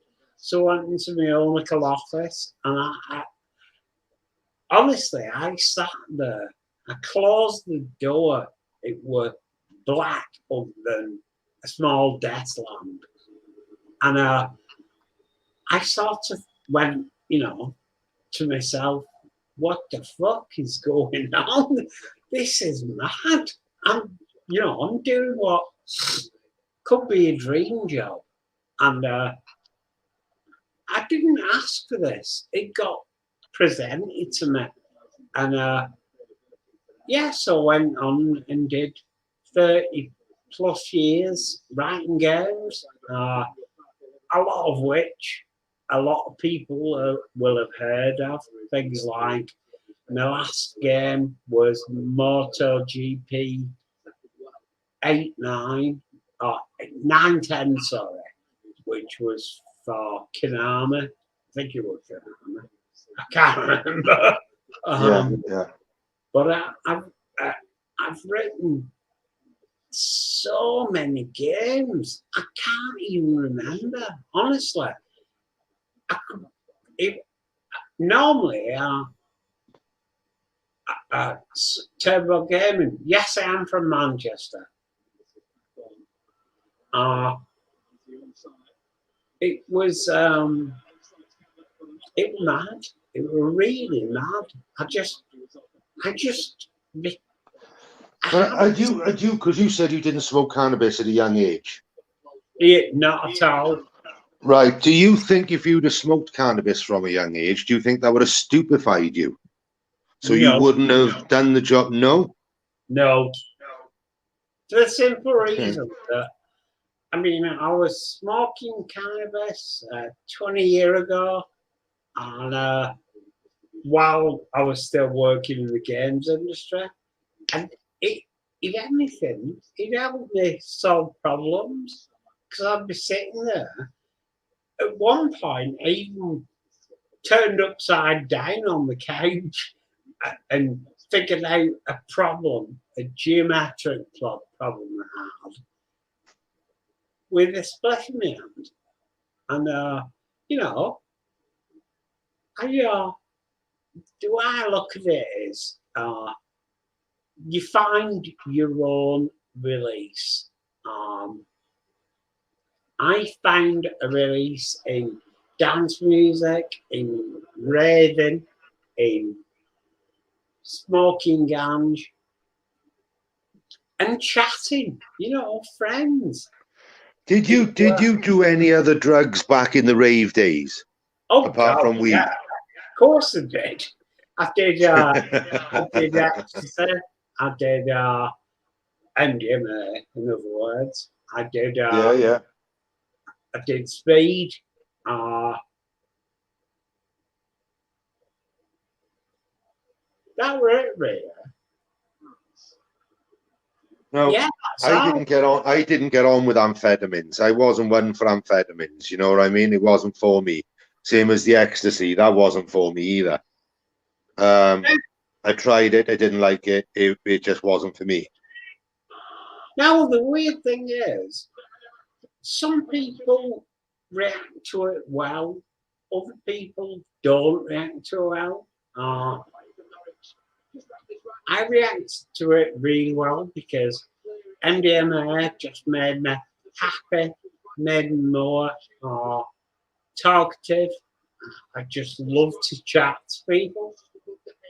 You'd never guess that, would you? And that stayed with me. It really has. I used to be a really quiet, sort of introverted sort of person, but the rave scene brought it out to me. I became. Ever tried ketamine? Tony B? No, never done cat. The drugs today, they are a lot different to what they were 20 years ago, though. Well, yeah, the excess shite.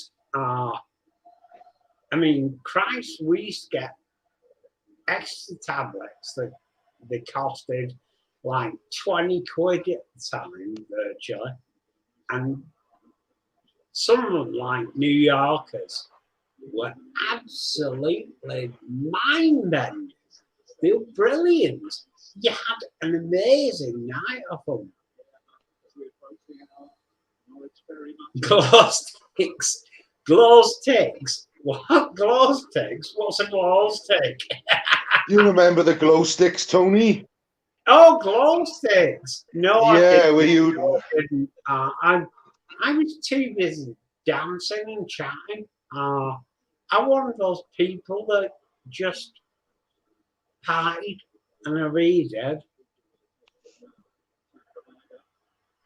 So do you find that if you use certain drugs, it depends what your like many things, right? Like me, I'm on mental health medication. I found that 3 of them didn't work and 1 did.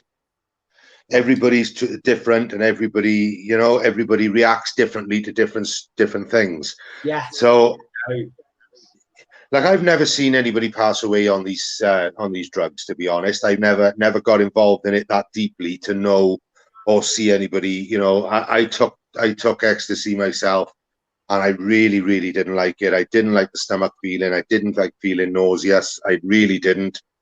It done nothing for me personally. Well, the weird thing is, I never got any effects, nothing at all, other than feeling happy and, you know, opening up. And two again, and just after ever tried tramadol, I was actually prescribed tramadol while I was recovering from my injuries. That didn't do it for me other than suppress pain. I don't know. I'm just one of these weird people that I'll admit I'm weird. I mean, I'm weird. I think we all are. But you know, I don't think it's coming down to you being weird, Tone. It's down to, you know, what you've experienced, what you've experienced in life, and as Purple Spliffers just said, psychological makeup has a lot to do with it. Yes. With what you do in your life. Yes, it does. You know, like me, I had a brilliant family childhood. I had a fantastic family childhood. I got to be honest, right? My mother was a working woman. She was a single lady. I didn't see much of her because she was just keeping the clothes on my back, food on the table, and a roof over my head. Now, I had a terrible schooling. Awful. Absolutely awful. Now, the reason why I went to cannabis and drugs was just simply to fit in. Mm-hmm. Not because I wanted to, it's because everybody else was doing it. And if I didn't look like I was doing it, then I wasn't accepted. So it was a lot down to peer pressure. I do understand. Now, the weird thing is, I didn't bow to any peer pressure. I tried MDMA at my own, you know, just in misses. We used to go to a club in Blackpool, and we religiously went every weekend for, oh God, I think it was 3 years. And, you know, we used to just, it was lovely. It was, you know, we meet all these people that we're friends with, and we loved it. We really loved it. It was a great laugh. Now, me, I never done MDMA. I was never into the MDMAs. I was not, you know, the kets and stuff like that. It wasn't for me. No, so as I said, my day was LSD. No, well, I've done LSD too, and that was one wicked eye-opener. I've got to say that. Literally, it was a wicked eye-opener because it was, God, I remember walking in the pub after a night down the town in my local area.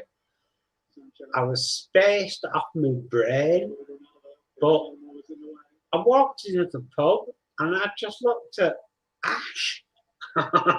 and when it's moving, why is it moving? And wow, me and the missus, we had just such a good laugh, such a good time. And it wasn't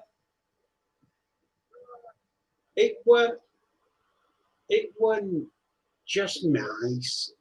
Again, I'd only do stuff if it were nice.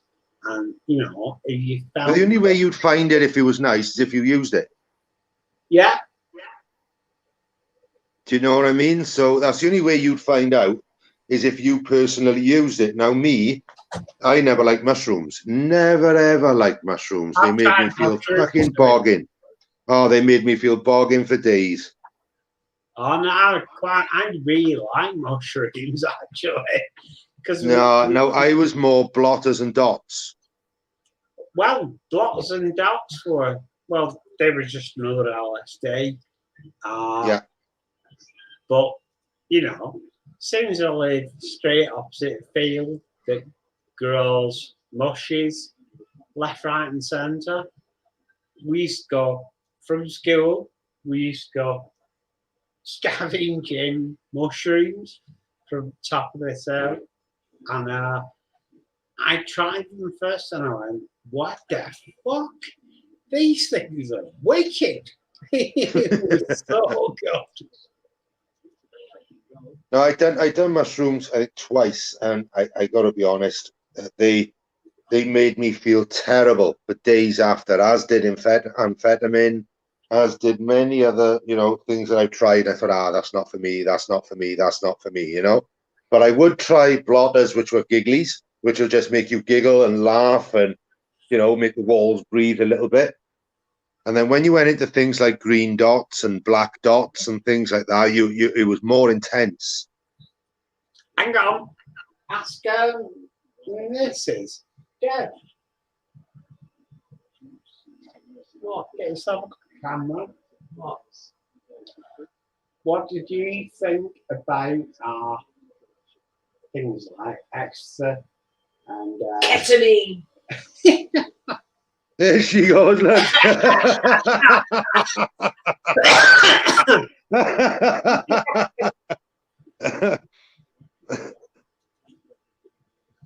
It was a learning experience. It was. So here's a question for you, Tony. If they would legalize cannabis or decriminalize, do you think all other drugs should be decriminalized and legalized too? No. Right, okay. What sort of drugs do you think that should be decriminalized or legalized? Definitely ganj. MDMA, yeah, because it causes no harm. If anything, it just makes you more friendly, more associative. You make more friends. You're just happy. It's that's the way I look at it. So if they said tomorrow, ban alcohol, we're not doing alcohol no more, we're going to stick to drugs. Is that a good thing or a bad thing? That'd be a good thing. You think? Yeah. Is that pending on what drugs would be legalized or decriminalized, or is that everything should be legalized, decriminalized, except alcohol? I think that, see, alcohol's a funny one because alcohol gives you long-term... it's addictive. Internal, yeah, and it's addictive. It gives you long-term medical problems, whereas with things like MDMA, mushrooms, stuff like that. Somebody said, Film Boy says, yeah, but marijuana's got health good stuff on it. Yeah, it has. Sorry, this is talking to me here. It's all right, man.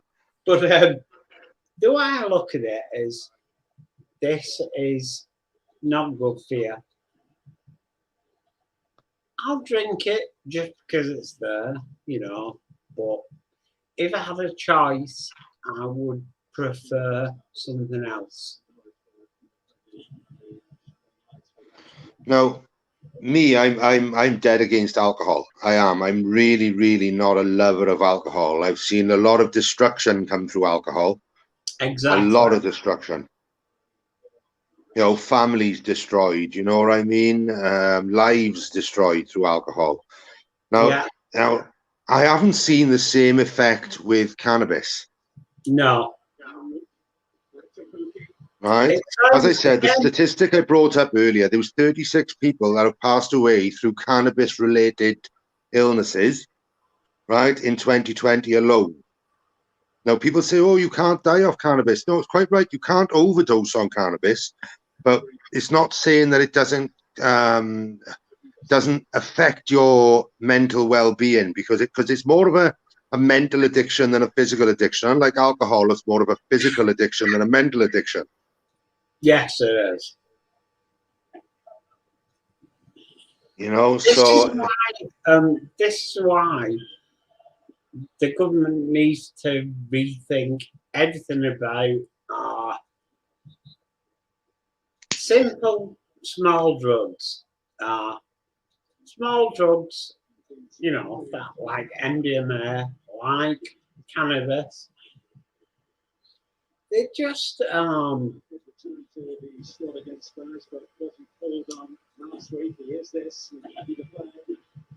you're right there, film boy. You are right there. You are right there, as is just proved with this Moderna and Pfizer, where they've just made $10 billion in a matter of a day, right? You know, it's unbelievable. The stock prices, the stocks and shares, it went straight up with Moderna and Pfizer, straight up, skyrocketed. Now, these people who have actually bought these shares, they've made a hell of a lot of money off the backs of other people. Yeah. You know, so I think that if they did do that, then you'd need pharmaceuticals then to actually grow the cannabis, to make the cannabis. So therefore, again, would they make billions out of it like they do out of the vaccines, out of mental health medications, out of, you know, so many other medications which help. Like I'll be on a biological medication, right?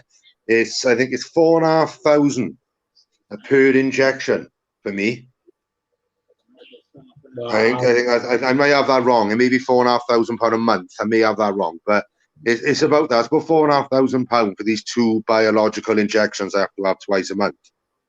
Now, they tell me that cannabis is bad because it doesn't help my conditions with my skin condition. Now, I've said I've been off cannabis now 17 days, around that 16, 17 days, and my skin condition has got no better or no worse. Yeah, you know, so I don't know about their argument. That's not surprising because it's natural. Cannabis is natural, isn't it? go on, speak. Cannabis is natural. It is. It's not refined and everything else, but there are things out there that are now they are refining it into dabs, into liquids, into so many things now, and you don't know what's in those liquids. You don't know what's in those dabs. You don't know what's in those things. You know what I mean? And like if you're smoking it straight from flower, you know if you're getting it from the right source, a grower, for instance, then you know how it's grown, when it's grown, how long it takes to dry, you know these things because you're witnessing it and seeing it. Now you can't go to anybody's house and see them make MDMA. You can't go to someone's house and, you know, so when it comes down to things like that, I think that with powders and so on, look, we had that meow meow, we've had that crocodile or whatever it's called, who's eating people's skin. We've had so many bad drugs at the moment out there on the market, right? And that's only 2 of them. There's hundreds. Look at the synthetic cannabis. Look at the legal highs. People got greedy and started mixing all the shite. That's exactly true. That is exactly true. But you're not going to see these things being produced with your own eyes. Not like you could see someone that's growing 8 plants in their room or whatever, right? You go in and say, oh, they look nice. They're 12 weeks, they'll be done. Or 8 weeks, they'll be done. In 6 weeks, they'll be done. You know, you can keep an eye on things. You can watch things. You know, if you're close to the source, then you could do that. Yeah. But you can't do that with any other drug. Even the ones you take legally from the doctor. I agree. You tell me anybody that can go to a pharmaceutical company and say, can I have a look how you make these drugs? They'll tell you to fuck off straight away. They wouldn't even let you through the door. You are right, Smokey.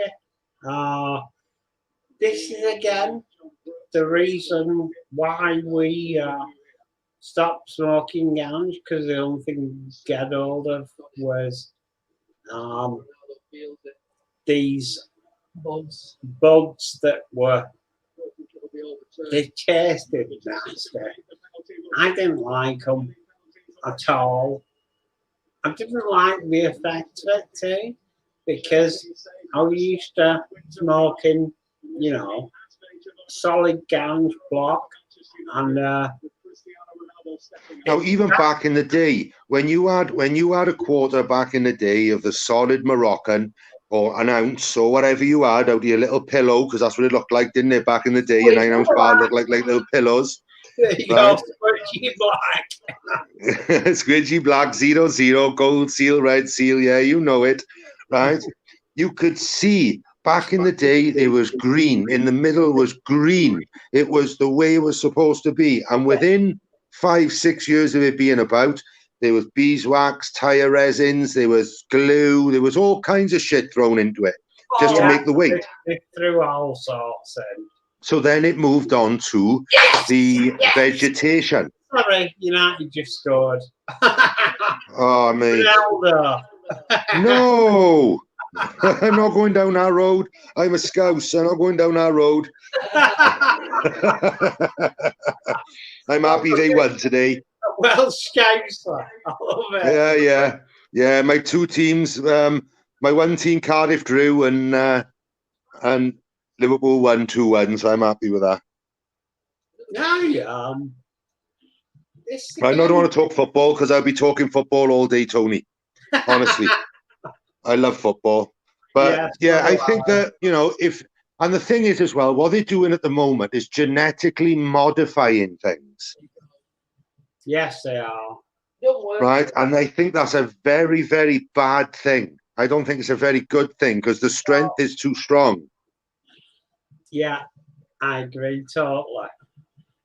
Now, the weird thing is, like I say, Oh, excuse me.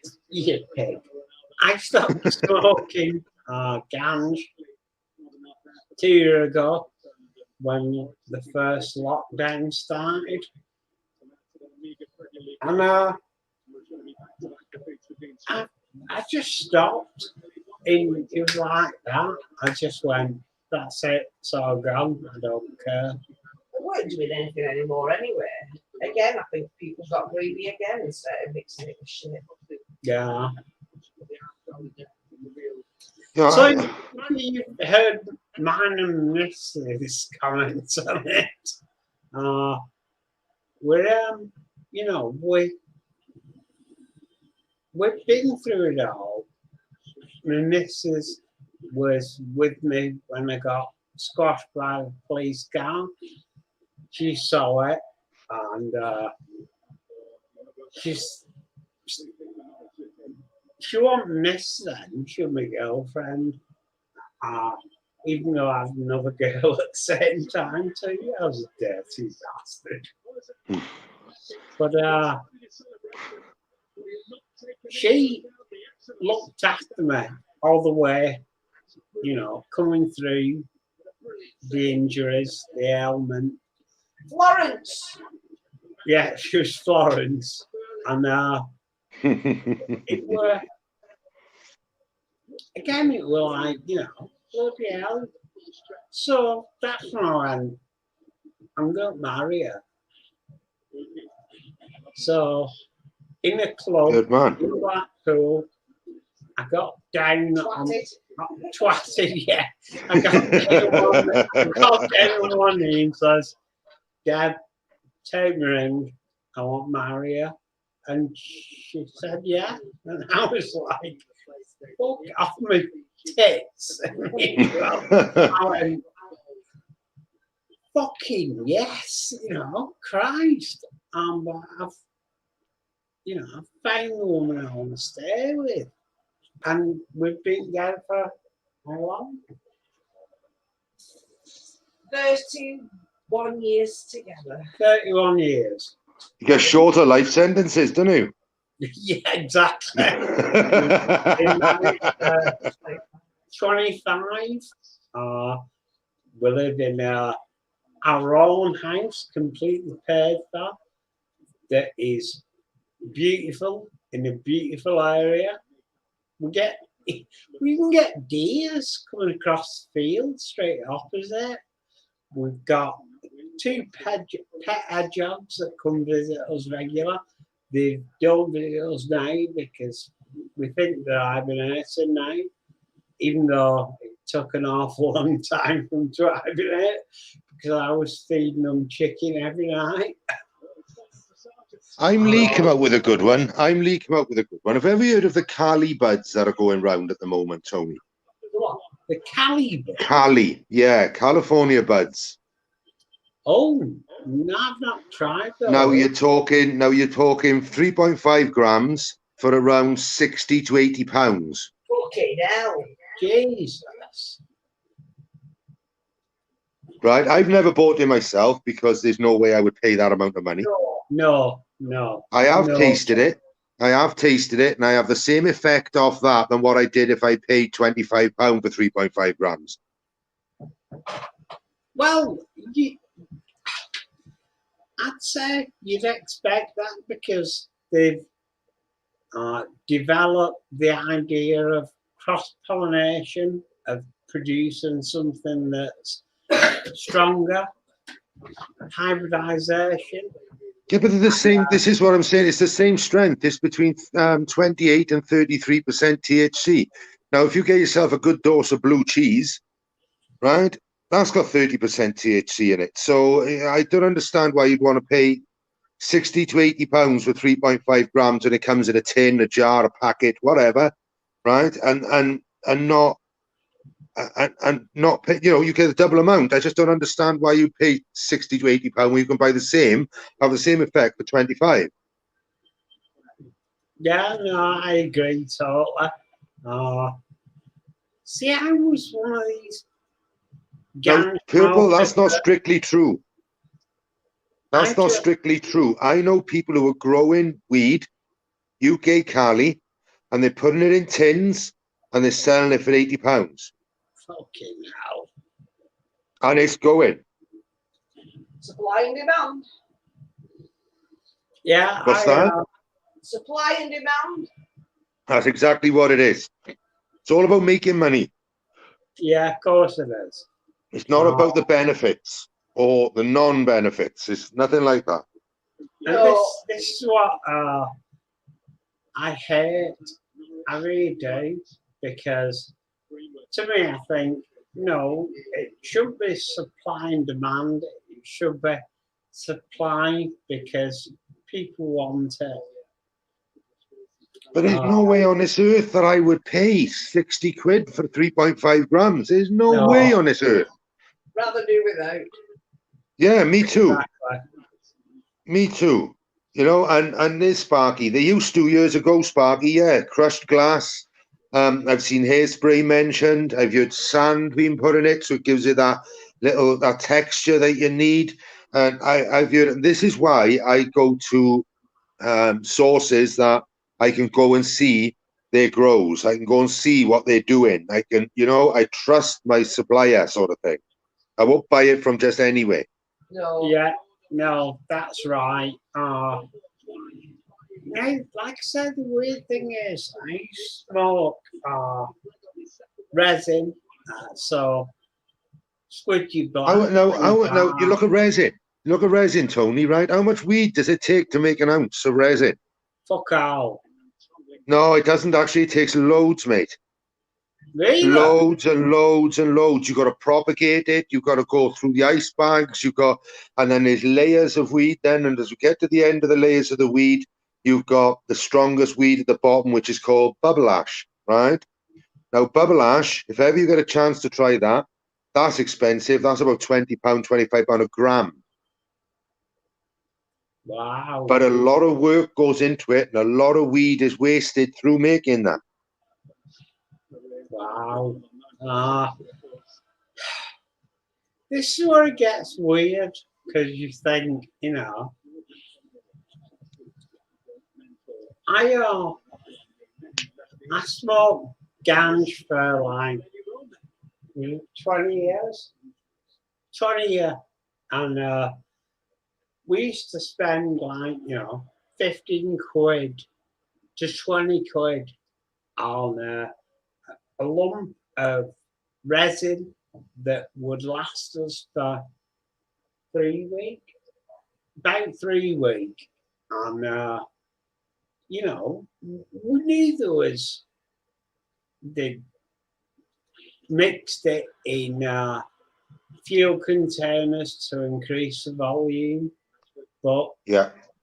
it was good, you know, it worked, it was nice, and we just, the way we looked at it was, that's why, like I said, I don't touch bud. I don't like bud. Is it too strong for you? I find it, no, I'm not too strong. I just find it unpleasant as a taste.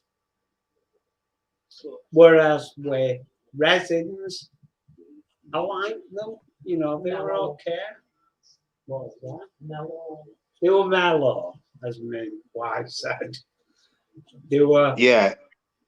Now, nice. if I tried solids now, mate, right? I bet you I couldn't get stoned off that.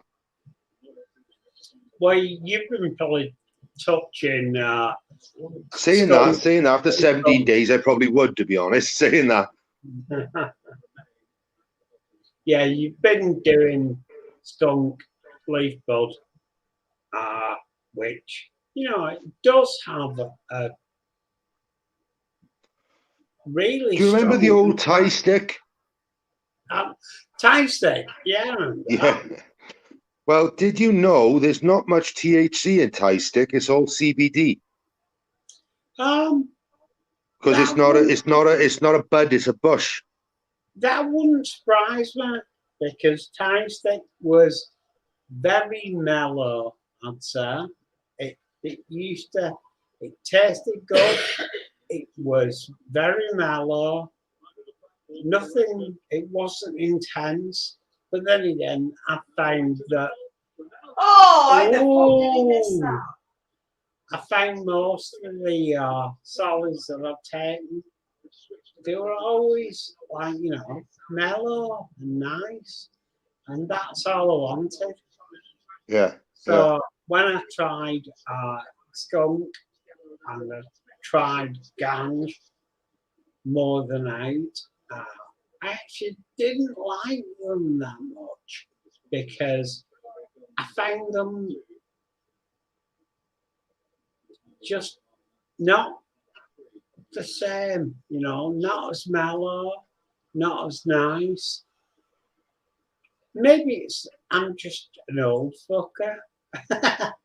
So it's, but the way we look at it is, you know, it's like. Well, look who you had. Like when I started smoking it, right? There was no Moroccan.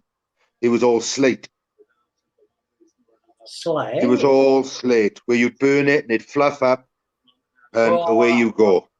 Oh yeah. Back in it. Just said. What was that again? That was good. And then everybody was dying for Moroccan, weren't they? As soon as I heard this Moroccan coming out, oh, everybody got off this Moroccan. This Moroccan's fucking brilliant. And within 5 years, the Moroccan had dropped in quality, dropped in price. It was great. Moroccan pollen was nice. I can remember someone buying a kilo of Moroccan for £920 a kilo. Whoosh. That's cheap.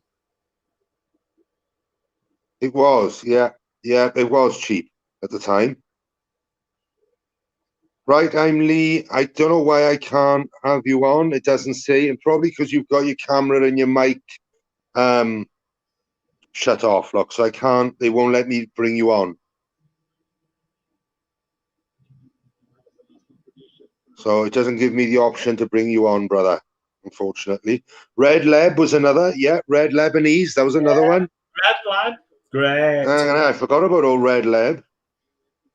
Yeah, you press the link, I'm Lee, but I think you have to have your mic and camera active so I can bring you in. As soon as I've got that brought in, then you can turn your mic and camera off. Or your mic off or whatever.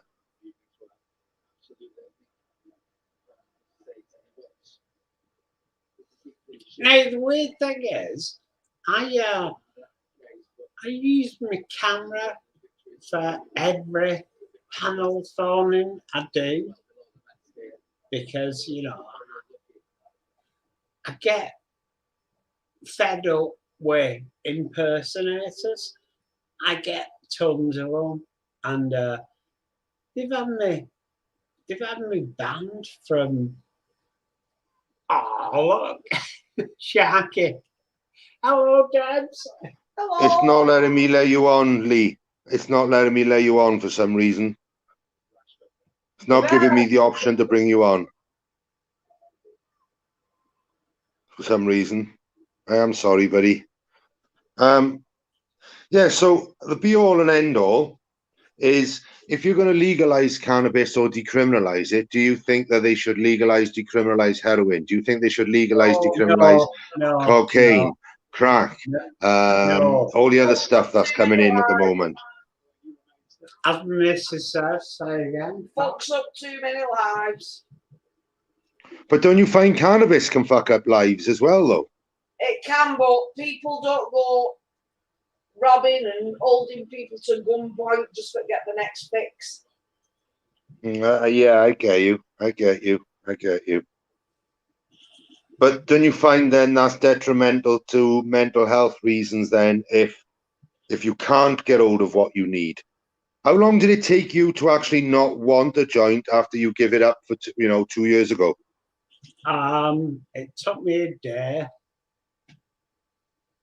Now mine is 2, right? Mine is 2 days. 2 days I go off my head. I do. I try so hard not. Do you know what I mean? It does. It takes me 2 days.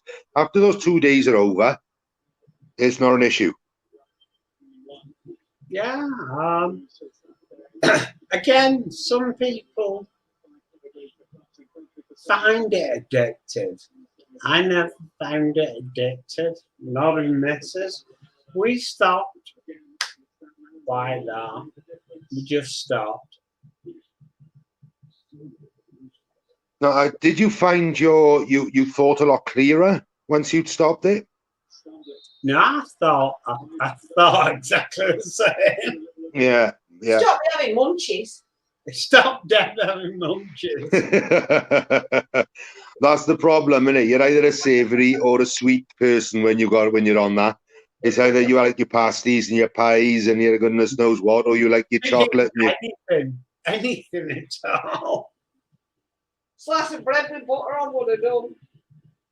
Oh, I don't know if I need chocolate. I do see. I need chocolate. Need chocolate, obviously. No, yeah, for obvious reasons.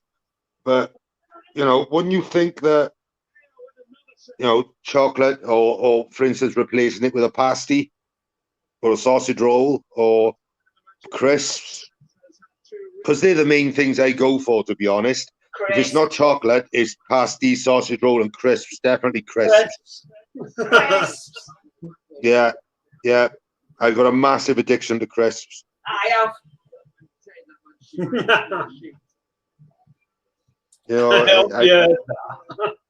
But I don't. Do you know what? Right now, I've stopped smoking weed. I don't have that. Well, it does give you the incentive to eat. It never really bothered me. I didn't get the incentive to eat.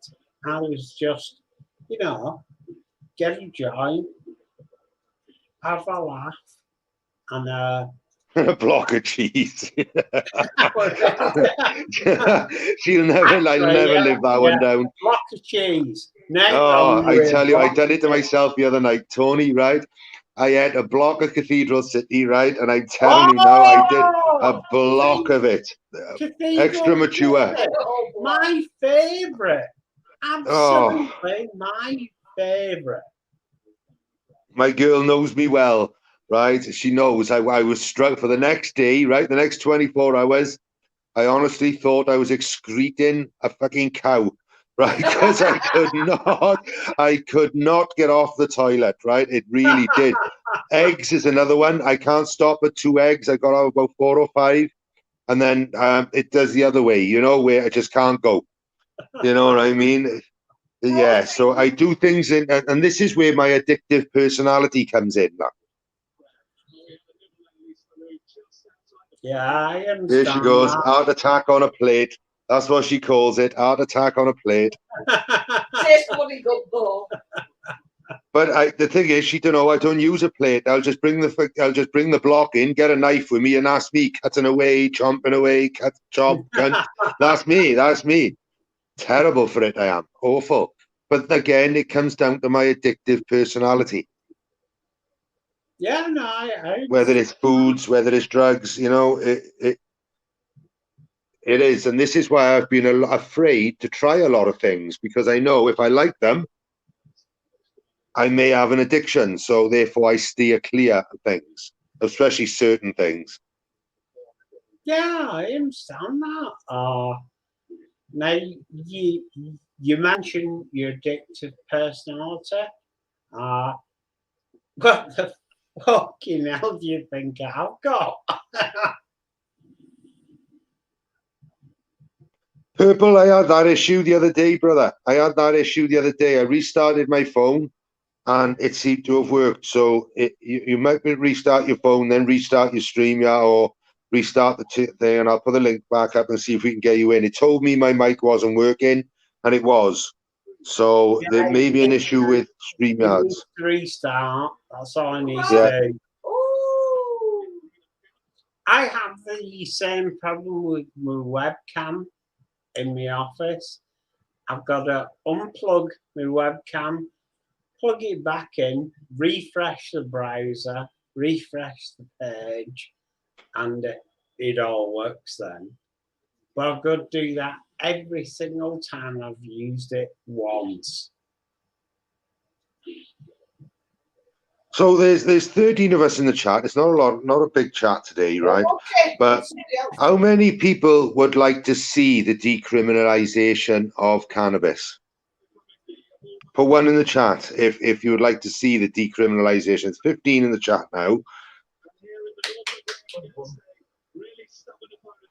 Right? How many people would actually like to see the decriminalization of cannabis? And would it help the younger generation into not having it?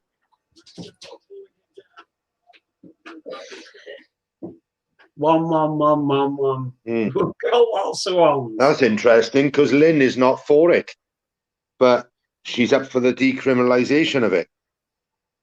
No, good online. Let it help. So, right, okay then. So who would be the one who would say try prohibition and try and ban alcohol? Would that be a good thing? No, it's a weird one, this, because, like I said, I don't particularly agree with alcohol at all. If I had an alternative, such as ganj, then I'd do that in preference to any form of alcohol.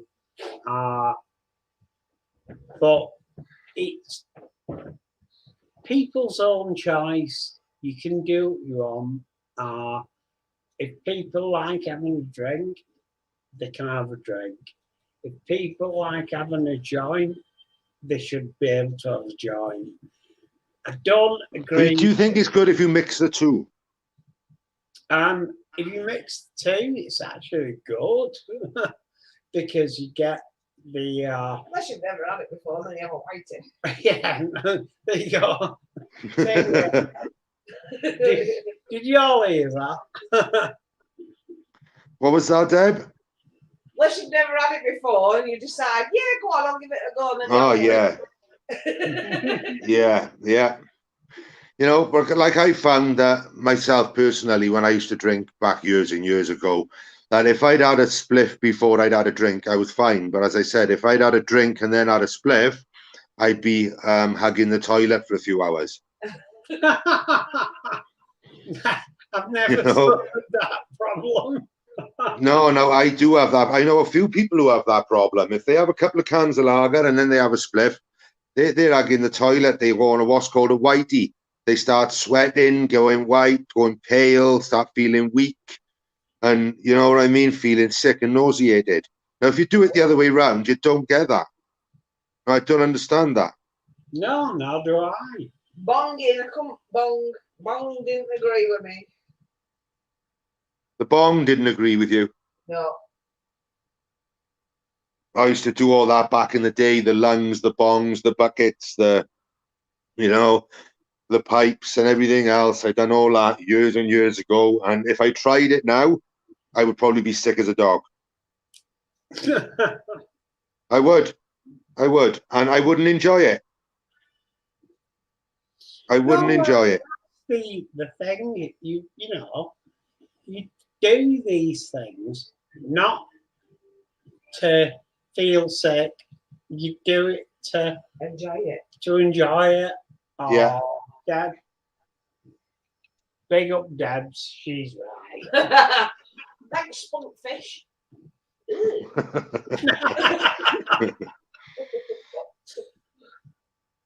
But yeah, I'm interested in having a look at this medicinal cannabis, though, that Lee talks about. I'm interested in that to see what you know, how I go with that one. I think it's mainly CBD, you know.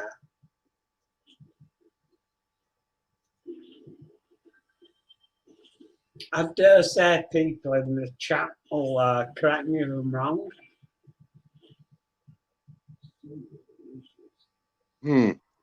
Sparky Shack has asked for the link. Oh, you've done it. I've chucked him up. Good lad. Sparky Malarkey, add to the stream. There you are. How we doing, Sparky, my friend? Good lad. Hello, guys. Can you hear me? That's better. Yeah, I hear you. Yeah. Have you got a second browser up now, Summer? You're feeding back a wee bit. Can you hear me, Smoke? That's I better. can hear you, Sparky. Oh, good. What's happened is I'm normally on my laptop when I do a live, but I'm on my phone at the minute. It's only a shitty S5. Sacrilege.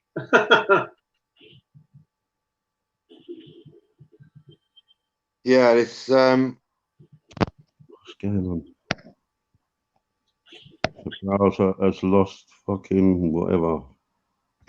So you a smoker then, Sparky? Yes, mate. And a drinker or just a smoker? No, I was saying in chat, yeah. I was a heavy drinker till I was about 32, and then something happened to my life quite fucking serious, and I had a bit of a breakdown. I fucking lost the plot. Basically fucking was in a bit of a nut house and that. Anyway, so cut long story short, when I come out, I tried smoking bud instead, and it is 100% better for me than drink is. 100%. I can understand that, Sparky. But then what about the damage it does to your lungs, as does tobacco? You know, I'm not going to say tobacco doesn't, because obviously it does. But what about the damage? It just doesn't it remove the damage from one part of your body, which are your liver and kidneys, with alcohol is concerned, and it can cause damage to your lungs if when you smoke. Yeah, Smokey. I've said on my lives before, I have actually got COPD, lung disease. Yeah. Yeah. Right, but everyone says it's down to smoking, whatever. But throughout my life, I've done carpentry, I've done warehouse work where there's loads of dried up bird shit in the top of the warehouse. I've also drove around the M25 for 5 years, which are all contributing factors to my lung disease. Oh yeah, I don't doubt that. I don't doubt that for a second.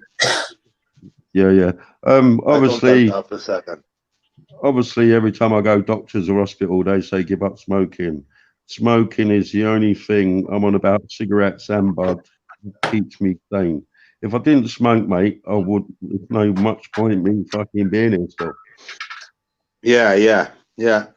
Like Lee uses a vape, right? Now that there's been more medical advice on vapes over the last I don't know how many months, right? Saying that it gives you something called popcorn lung, and it gives you, and they're saying that smoking is actually better for you than these vapes. Yeah. I don't know what people think of that. Sorry, can I just? Go ahead. I'm Lee. Right, I'm Lee. I used to use a vape. I tried to give up smoking. I just couldn't do it, mate. To me, there's no substitute for a real fare. You can try nicotine patches and all that bollocks, but basically, I'm a smoker. You know what I mean? I've got lung disease. It's incurable. So what's the point of giving up now? Yeah, the damage is done, so to speak. Yeah. But what I'm saying, Smoke, is if it weren't for Bud, I probably would have carried on drinking. And when I drink, excuse me. That's okay. Right, when I drink, I think I'm Tommy 10 Men. Yeah, I get Did you. Did you hear I that, get you. Smoke? Sort of gives you the Dutch courage, so to speak. Yeah. Like I'd fucking go down the pub, get myself all pissed up, and I suppose I don't know if it was boredom or I just thought I was fucking jacked the hat. I'd just kick off with someone, you know, any excuse to have a little kick off. Yeah.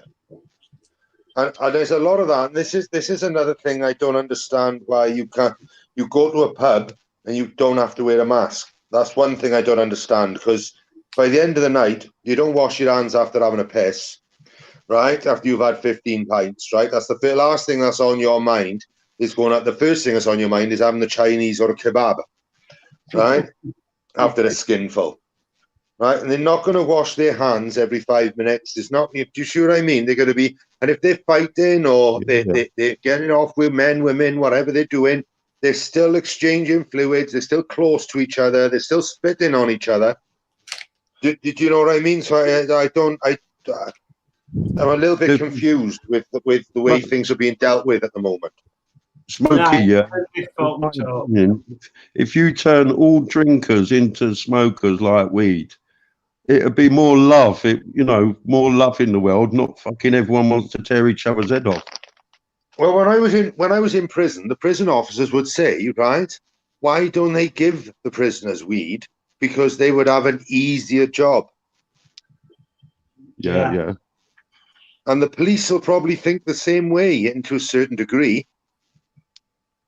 Because who wants to go up and have a punch up after fucking 4 or 5 spliffs or a bong or pipe or whatever, a weed? Nobody. They'll have an armchair argument. They'll be fuck you, it's over. Smoke, I've said this before. This is the hypocrisy, yeah. What's her name? Theresa May's husband owns the largest medical grow in this country. Yes, he does. Fucking ridiculous. And obviously they make a huge profit from that, but we can't fucking grow one tree. Yeah. Yeah. But what are they doing? Are they removing the THC content, though? Do you know what I mean? For medical use? To be honest, I don't know, mate. I think most of it gets shipped abroad. If they leave the THC in it and just sell it as like cannabis, they're going to make more money. You know? There we go. Look, there's Lee. When I was in the army, alcohol was forced upon you. You can't fight if you smoke weed, which is right. You can't fight if you smoke weed because it's the last thing you want to do. It's true. Yeah, I'm Lee. That's what I thought. No THC is removed when they send it abroad. You know? Now in Holland, right? In Holland, what they do is roll it. The class is rolling it, right? And there's like a weed of the week, which will be about 20%. But the rest of them will only be about 16, 17%. They will not go above that 20% grade. Now, in this country, it's 28 to 33%. Can of THC. CLG, look after the last. Yeah, speak to you later, my baby. Sweet dreams, honey. Speak to you later, babe. What strain of bud do you normally get, Smokey? Anything I can get my hands on, as long as it's fucking strong. There we go. I am partial to the amnesias, and I am partial to blue cheese. Right, listen. And one of my favourites has got to be Silver Bubble. Try and get some. You're saying things that I've never heard of. Oh, there's a million names now. Yeah. When I was a kid, it was skunk or solid. Yeah, solids. They were all Moroccan, Red Lad. But this is what I mean about the GMs. This is what I mean about the GMs. Are they genetically modifying it now so it's so strong right, that it's causing defects in mental health? It's a good Yeah, question. Purple Split, come on, mate. Come on the board. Smokey, you say it's so strong, but bud in Britain, mate, it's very rare to get a strong bud. No, it's not, though. It's not. We actually got stronger buds in Britain than what they have in Vancouver in Canada, Amsterdam, or wherever you'd like to go in Holland to go and buy some, because not everywhere sells weed in Holland, right? It don't. You know, I found that in a place called Sluis, I'm not sure how you pronounce it, but I went to a Belgian beer festival back in my teens, and we ended up doing a little bit of Holland, and didn't go near Amsterdam, but you could buy loads of mushrooms, loads of different types, Hawaiian mushrooms, Lycaric mushrooms, you had loads to choose from. It was legal, you could buy them, you took them, and that was the end of it, right? Now, I didn't personally, as I said to you, I didn't like mushrooms. You know what I mean? My second attempt at mushrooms was Hawaiian mushrooms, and I was in hell of a mess off them. And they were more itchy and heroin-y than anything else. Do you know what I mean? It gives you that opiate, like, you know? You know? And that wasn't for me. Thank you. That definitely wasn't for me. You know, yeah, Silver Bubble, Purple Spliff, that is a lovely strain. It is a really Tony, nice strain. Go ahead. I said, put that joint When out. I first met Tony, It's when I first met him, I thought he was rolling a joint, right? He's not. So what, you smoke only once a month, smoke? Yeah. I've only recently, only the last month, I just wanted to do a bit of a self test on myself to see how my mental health would react. Right, and how's it going? Fantastic, mate. The first 2 or 3 days were a fucking nightmare, but after that, my appetite have come back. My mental health is straightening itself out. Right, I'm not sure how you can't have an appetite smoking. Fucking munchies kill me. Now, when I do have a smoke, because it's once a month, I do feel like that. But then for the 2 or 3 days after I run out of weed, because I'll buy a quarter, it'll last me 2 days. Right. I'll hit it hard. You know what I mean? I will. I'll smoke and smoke and smoke. I'll replace cigarettes with weed. Yeah. You know? But when I've come off it, it takes 2 or 3 days. I don't have an appetite for 2 days. All right. So what I'm saying to you is, if you've been off it quite a while and you feel all good, everything's better, why smoke it again? Because I do enjoy a smoke. I don't drink. I do enjoy a smoke, but I think there's got to be a limit. Because if you smoke it every day, you don't feel the benefit, if that makes sense. You don't. Yeah. I know what you mean. It takes me fucking loads to get stoned these days. Loads. There you go. Now, if you give yourself a week off it, right, and go back and have a joint, I'm telling you now, you'll be battered off half a split. Yeah. I'll try and have a fucking bud break, mate, but I can't. I ain't got the willpower. I'm like you. I've got an addicted personality. Yeah. But I'm learning now. I'm 47 years. It's taken me to try and control my addictive personality. It is. It's taken me so long. You know what I mean? But I don't know if that comes down to maturity or comes down to, you know, the way that I'm living at the moment or who I have in my life at the moment. Because what I find is if I bother with the boys that I used to bother with, I smoke a lot of weed. But if I bother with people who don't smoke that much weed, I tend not to smoke that much weed. Do you know what I mean? Yeah. I find, that the more busy you are, the less you can smoke it anyway. You can't smoke it doing something out in a social circle, you know?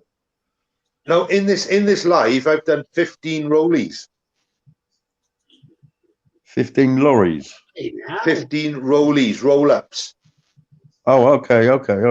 Yeah. Right, I've done 15 roll-ups in this live. I'm only 2 hours 40 into it, right? And I've done 15 roll-ups. Now, if I'd had a spliff, I probably would have only had 2 spliffs. Correct.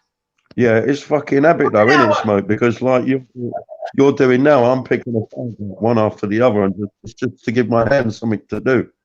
That yeah, it's habit forming. You're right. You're right. As a lot of things are. You know, No, some you people could- look at the clock and you- go, you- 5 o'clock. Oh, it's Sorry. beer o'clock. Time for a beer. You know, do you know what I mean? Instead of saying, oh, I'll wait 2 hours or I'll wait 3 hours. It is what it is. You know, that's the addictive personality. Listen, yeah, my head's fucked up, yeah. So all my life's scheduled, yeah. You can give me a time of the day, and I can tell you exactly what I'm doing, or you know. So right, I normally have my next joint at 7:30, like 10 minutes ago. The only reason I ain't lit it is because if I do, I'll be cutting my head off, and obviously not on this live. Yeah. Yeah, well, you can say what you want, mate. I don't, you know, it doesn't fucking bother me. You know that, mate. You know, Sparks. You know, I just wanted to try and keep it on subject rather than anything else. So that's all I ask. You can pretty much say what you want. We've done well, though. Yeah, well, No, you know, what at the I'm end saying, of the day, don't. go on, Sparky. No, what I'm saying is, if I smoke a joint right now, all I would do is cough for the next 10 minutes. That's why I haven't lit one, because I'm on your live. I don't want to be coughing. Right. Well, it doesn't matter if you cough a lot or not, mate. You've got a mute button. You're more than welcome to use it and do what you need to do. Yeah, Don't deprive yourself of something that helps you, you know? All I was getting at is, like, I live alone, like, or I live with my dog, yeah? So I have a schedule in my head every day. Right, you got to do that now. You got to have a tea now. It's just fucking mental health, mate. So what I'm saying is, I smoke my head off throughout the day with fags, and then by like 3-4 o'clock I'll start having a joint and that. But it's only because I've got nothing else to do. If I could keep myself busy, I doubt if I'd smoke half as much. But then you got to bear in mind, Smoke, my lungs are fucked. I'm fucked getting up the stairs. Yeah. Yeah. Like see what I mean? I go on games, right? My FIFA games will last about 15 minutes, right? If I'm playing somewhere on FIFA. Every 15 minutes, I'll make a joint and wrap a joint. Because as soon as that game ends, the first thing that comes into my head is, oh, I have a joint. Yeah, I used to be a bit like that. And with me, it was once the game's finished, I either fucking smash that control pad up the wall or light a joint if I lost. Yeah, I can't. It's the same as if I play any other games. It's the same thing. You know, as soon as the game ends, the first thing I think of split. Yeah. And because my concentration level's so high, I don't tend to get stoned.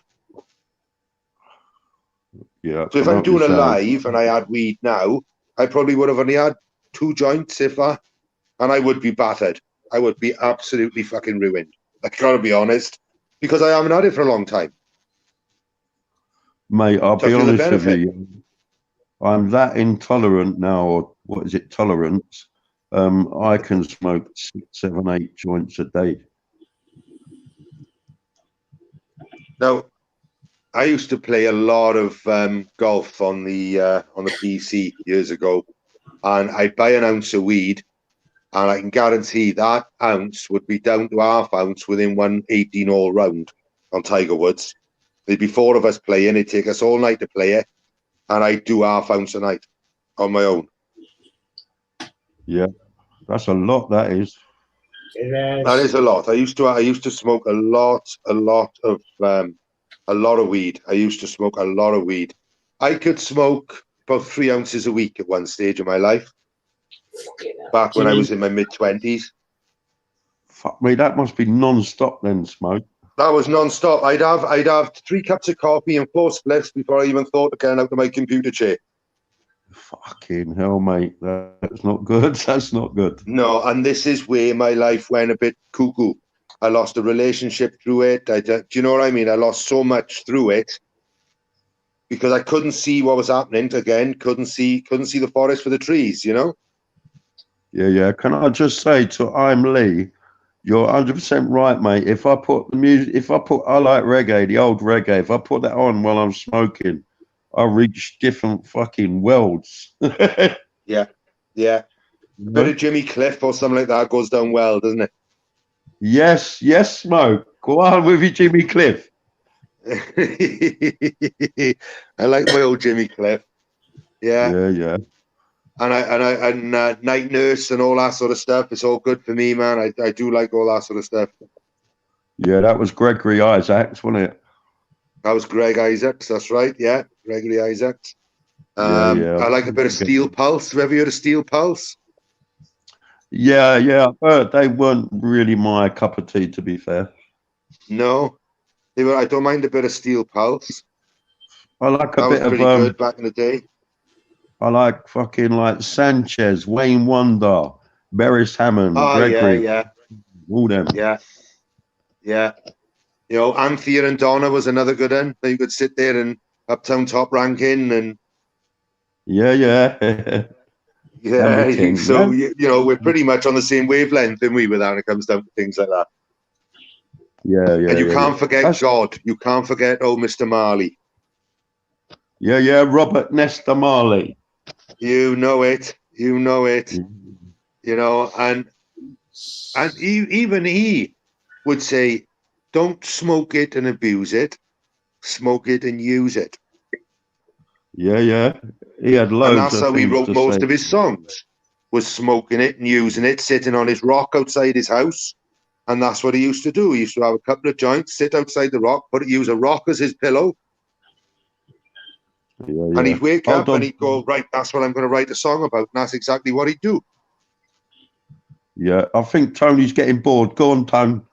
I'm not getting bored. I'm just listening. Yeah. Well, I've got about 15 minutes left. I said I was only going to do about 3 hours, guys. So 3 hours, I think, is ample.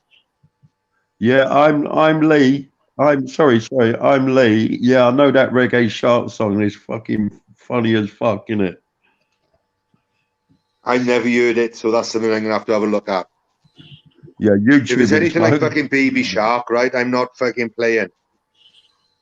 100% correct, Purple. 100% correct.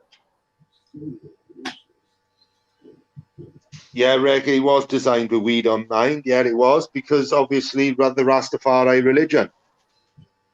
Exactly. You know, where they where you know, they worship an Egyptian. And I can't think. Do you know what? Right, I can think of his name, the guy, but I can't pronounce it. Selassie, Was it Haile Selassie? something like that, wasn't it? Something like that. Yeah. You know, and you know, he was Egyptian at the end of the day. Wasn't Rasta? He wasn't, as if he wasn't Trinidad, Tobago, Kingston Town. He wasn't. You know, he was an Egyptian. Yeah, that's correct. Smokey, when you get a minute, download a couple of Eka Mouse tunes. Do you know what? Right, Eka Mouse. I remember him being in a film years ago, New Jack City. Yeah. Was he? Yeah, Eka Mouse was in New Jack City. He was one of the henchmen, Wesley Snipes' henchmen in New Jack City. Eka Mouse. Oh, fucking hell. Well, I'm well impressed, Smoke. I didn't think you would have heard of him. Yeah, I've heard of Eka Mouse, mate. I've fucking hell, going back years now, mind. But I remember, I remember him being in New Jack City as one of Wesley Snipes' henchmen. Yeah. I'm a big music fan, mate. Music and movies, that's me. But that's from being a stoner. Yeah, that's true. That's what I was saying earlier. When you start smoking, it makes you a little more unsociable because you cannot go out and smoke your weed. No. You know? You know, I know. But the thing is, majority of the country, you have a look at it now, 70% of this country actually smokes weed now. Yeah, but only 10% admit it. Yeah, that's true. That's true. I think it's along the same statistics as government and rent boys, isn't it? Well, Smokey, one night, I was listening to Tony P on a live, late it was, and I see him put his 4-foot bong behind his chair.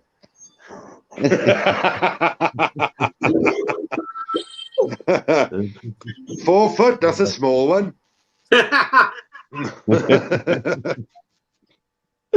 Oh shit. Uh, Right, I'm gonna come out again now, Smoke, because I want to watch the not a boxing, mate. problem. Oh, absolutely. Yeah, You're an but absolute gentleman, mate. You know you are. You know what I think. Sparky, no you worries. are. You're an absolute gentleman. Listen, Yeah. thanks for letting Tony, thank you, mate, and give my love to Debs, and I'll speak to you too soon. Just give you love yourself. God, get on camera. Go on, get on camera. Debs. Come over this way. Hello. There you go. Bye. They hide in the Right. 4-foot bong. You know Deb's got the 4-foot bong in her hands over there. See you later, Smoke. See you later, Tone. Take it easy, my friend. Now. Keep safe. Keep safe, Sparky, my friend. Always welcome. Always welcome. Right, well, I'm gonna probably cut this short now, to be honest, because I think we've drowned the fuck out of this conversation.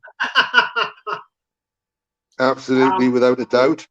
Right, Smokey, it's been a pleasure talking Always with you. is. You know what I'm like.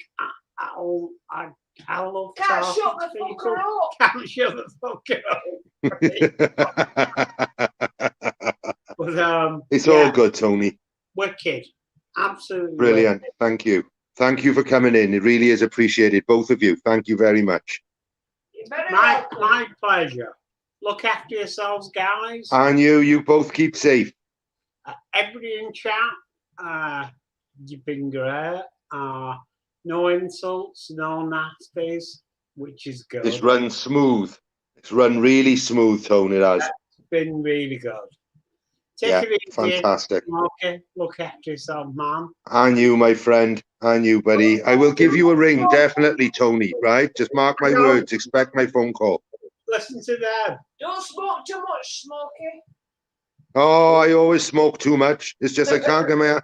I just don't smoke too much weed anymore. I smoke a lot more fucking tobacco. That's the problem. But it's lovely talking to you both. Thank you for coming in. Look after Thank you. yourselves, all of you. Brilliant. Ta-ra, buddy. Ta-ra, buddy. Guys, what a fantastic chat. Brilliant. Thank you all for coming in. It really is appreciated. You know, we've had a good conversation. Drowned the fuck out of the cannabis chat, I think, now. I was a bit surprised at one of the statistics of it saying 36 deaths to do with cannabis in 2020. So I'm gonna reiterate and go and have another little read, I think, and see what other things are coming. But I'm gonna call it a day now, guys. Now, if you're actually out and about and you know see someone that's down, do me a favor, please, and do other people a favor. Just go over, say hello, help, whatever you can do. And even a hello is something that picks people's mood up and picks people's day up. Yeah. So that's what it's all about, is spreading love and peace. That's what it's all about. It's not about anarchy. It's not about, you know, animosity, and it's definitely not about drama. All right, guys. I will check out Professor Nutt. I will.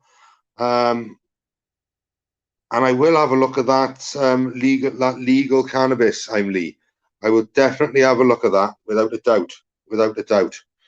That's something that's interested me, because I've asked doctors and they've gone no, every one of them, even the specialists, no. So I'm interested. I'm very interested. But don't forget, guys, right? You keep yourself safe, right? Keep yourself happy, and if you can help anybody else along the way, then please do, because you know it's not only your journey. Other people are in journeys as well, and some are just not as good as you as maybe. You know, you might actually pick their day up and stop them, you know, doing something to themselves or to others or whatever. It doesn't matter, as long as you all stay happy, friendly, and spread love. All right, guys, I'm going to call it a day. Thank you very much for turning up. It's been a great live. It's coming up 2 hours, 55 minutes. I think I'm done on this one. Thank you. Everybody keep safe. Everybody keep smiling. Everybody stick your thumbs up and say, yes, I love everybody. because you know, if we don't spread love, that's all we get is hate, and then it doesn't get us anywhere. Doesn't get us anywhere. All right, guys, I shall speak to you all soon. I don't know when the next live will be. I got to look at other subjects, but when I do, I will let you know. Thank you very much for coming in. Smokey says, take it easy, guys. Take it easy.